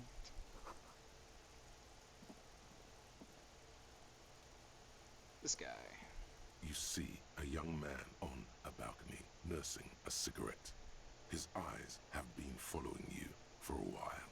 Not looking for any trouble, officer. He says in a quiet voice, despite the cold. His shirt hangs unbuttoned on his frame. No trouble. Just want to know what's going on. I don't want to be seen talking to the gendarmerie if that's okay. I just want to finish my cigarette. It's the god of cigarettes and youth. Ask him if he's got anything to spare. Don't let him go. This could be your witness. The balcony has a great view of the whole thing. Actually, we really need to talk to you. Is it really that important? Like a nervous cat, he keeps stealing looks at the neighboring window. Yeah, because everybody's watching. All right, but make it quick. Once I finish this cigarette, I have to run. By God, this young man has the body of a decathlete. His lithe form was practically made for vaulting over the high bar. Looks like you got a good view of the Whirling's backyard. Can you tell me anything about the hanging? I can tell that you finally got him down. Thank you. It was quite a disturbing sight, even by Martinet's standards. What were you doing last Sunday? Oh. You already asked me that, didn't you? Did I? No, not you. Some more muscular type. And when did you speak to this more muscular gentleman? Last week? I don't know. Look. He looks into the courtyard again. Old patio chairs and dead houseplants litter the scene. You didn't answer the question. What were you doing last Sunday? I had a friend over. What kind of friend? It was my Sunday friend. A Sunday friend? How intriguing. What's your friend's real name? Did he see something? He doesn't reply, gesturing no with his cigarette. Under the dull and darkening sky, the neighboring windows stand silent. Someone hides behind a curtain. Those windows have eyes, and those eyes are watching, spying on you three. Can you at least tell me your name? My name? My name is Martin Martinez. I'm going to fail. Martin Martinez? Good local name.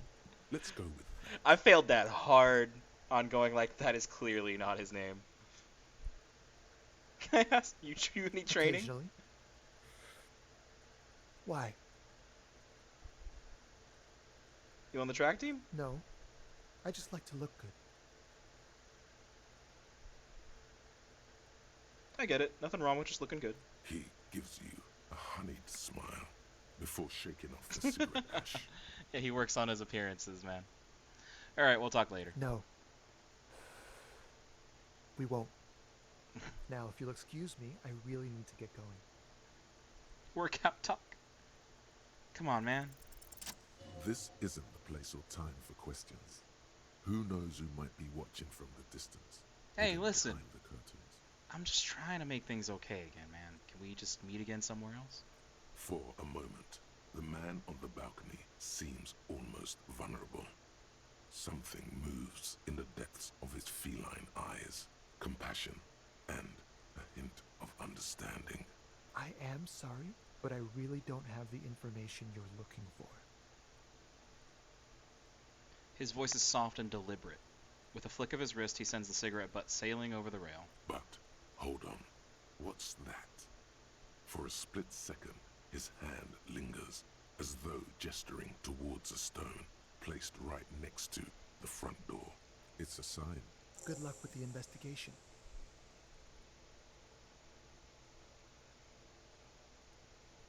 That didn't look like he was. But yeah, there's a rock right there. He's gone. We should run after him, see where he went. No point in running. Tenements like these often have multiple exits. If he doesn't want to talk to us, then he'll know how to hide So himself. what? We just give up? He could be a witness. Him or his Sunday friend. Either way, we need to look into that muscular type who's asking about our case. He did leave us a sign. Did you see that? He wanted to draw our attention to that stone right over there. If we find a way inside the building, we can ask around for his apartment. Great, let's do that. A stone, like any other. There's a key beneath it, rusty from the door. This must be for the front door.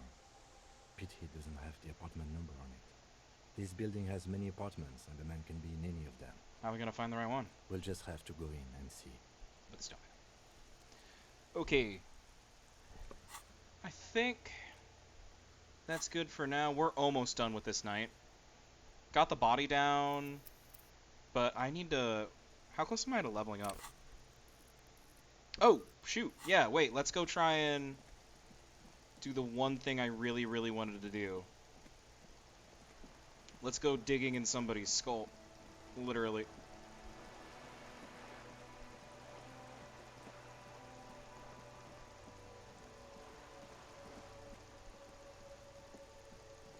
Before the night ends.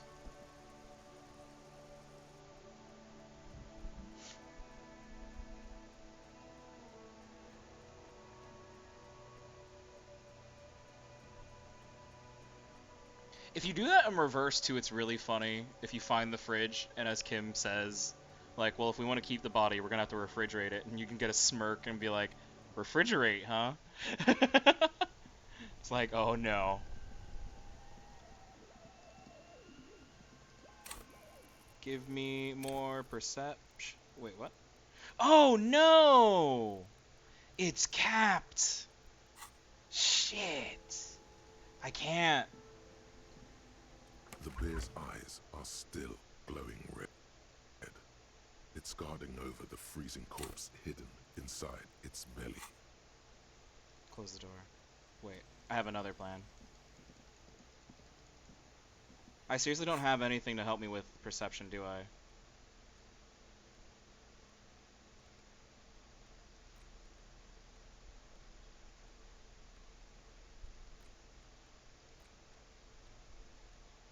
Nothing's hurting my perception.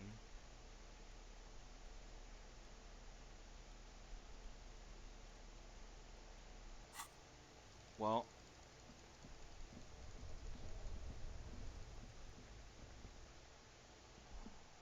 I've got one last thing I could probably do.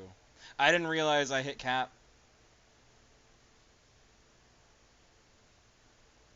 I wonder, can the items make me go over cap? Yeah, it should do that because the cap makes it go higher. Or when Motorix goes up, the cap goes up.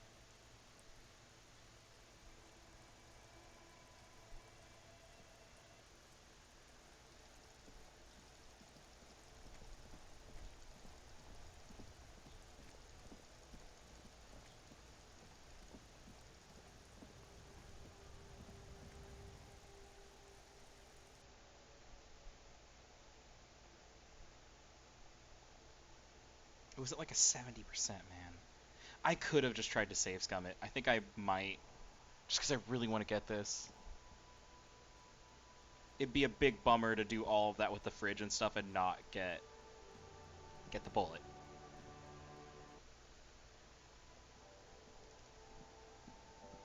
A colorful display. Again, I'm obliged to inform you that both alcohol and cigarettes damage your health.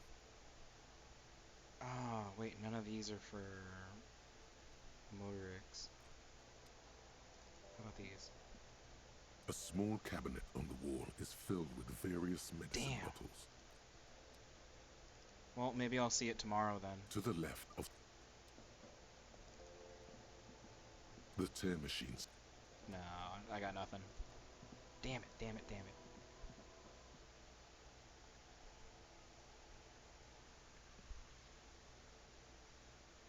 Gotta be something I can do.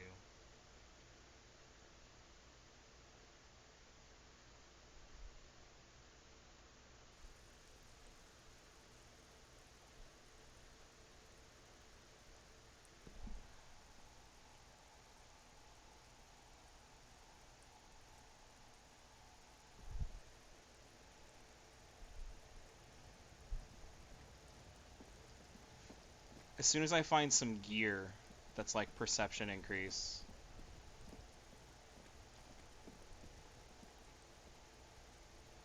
I'll do it.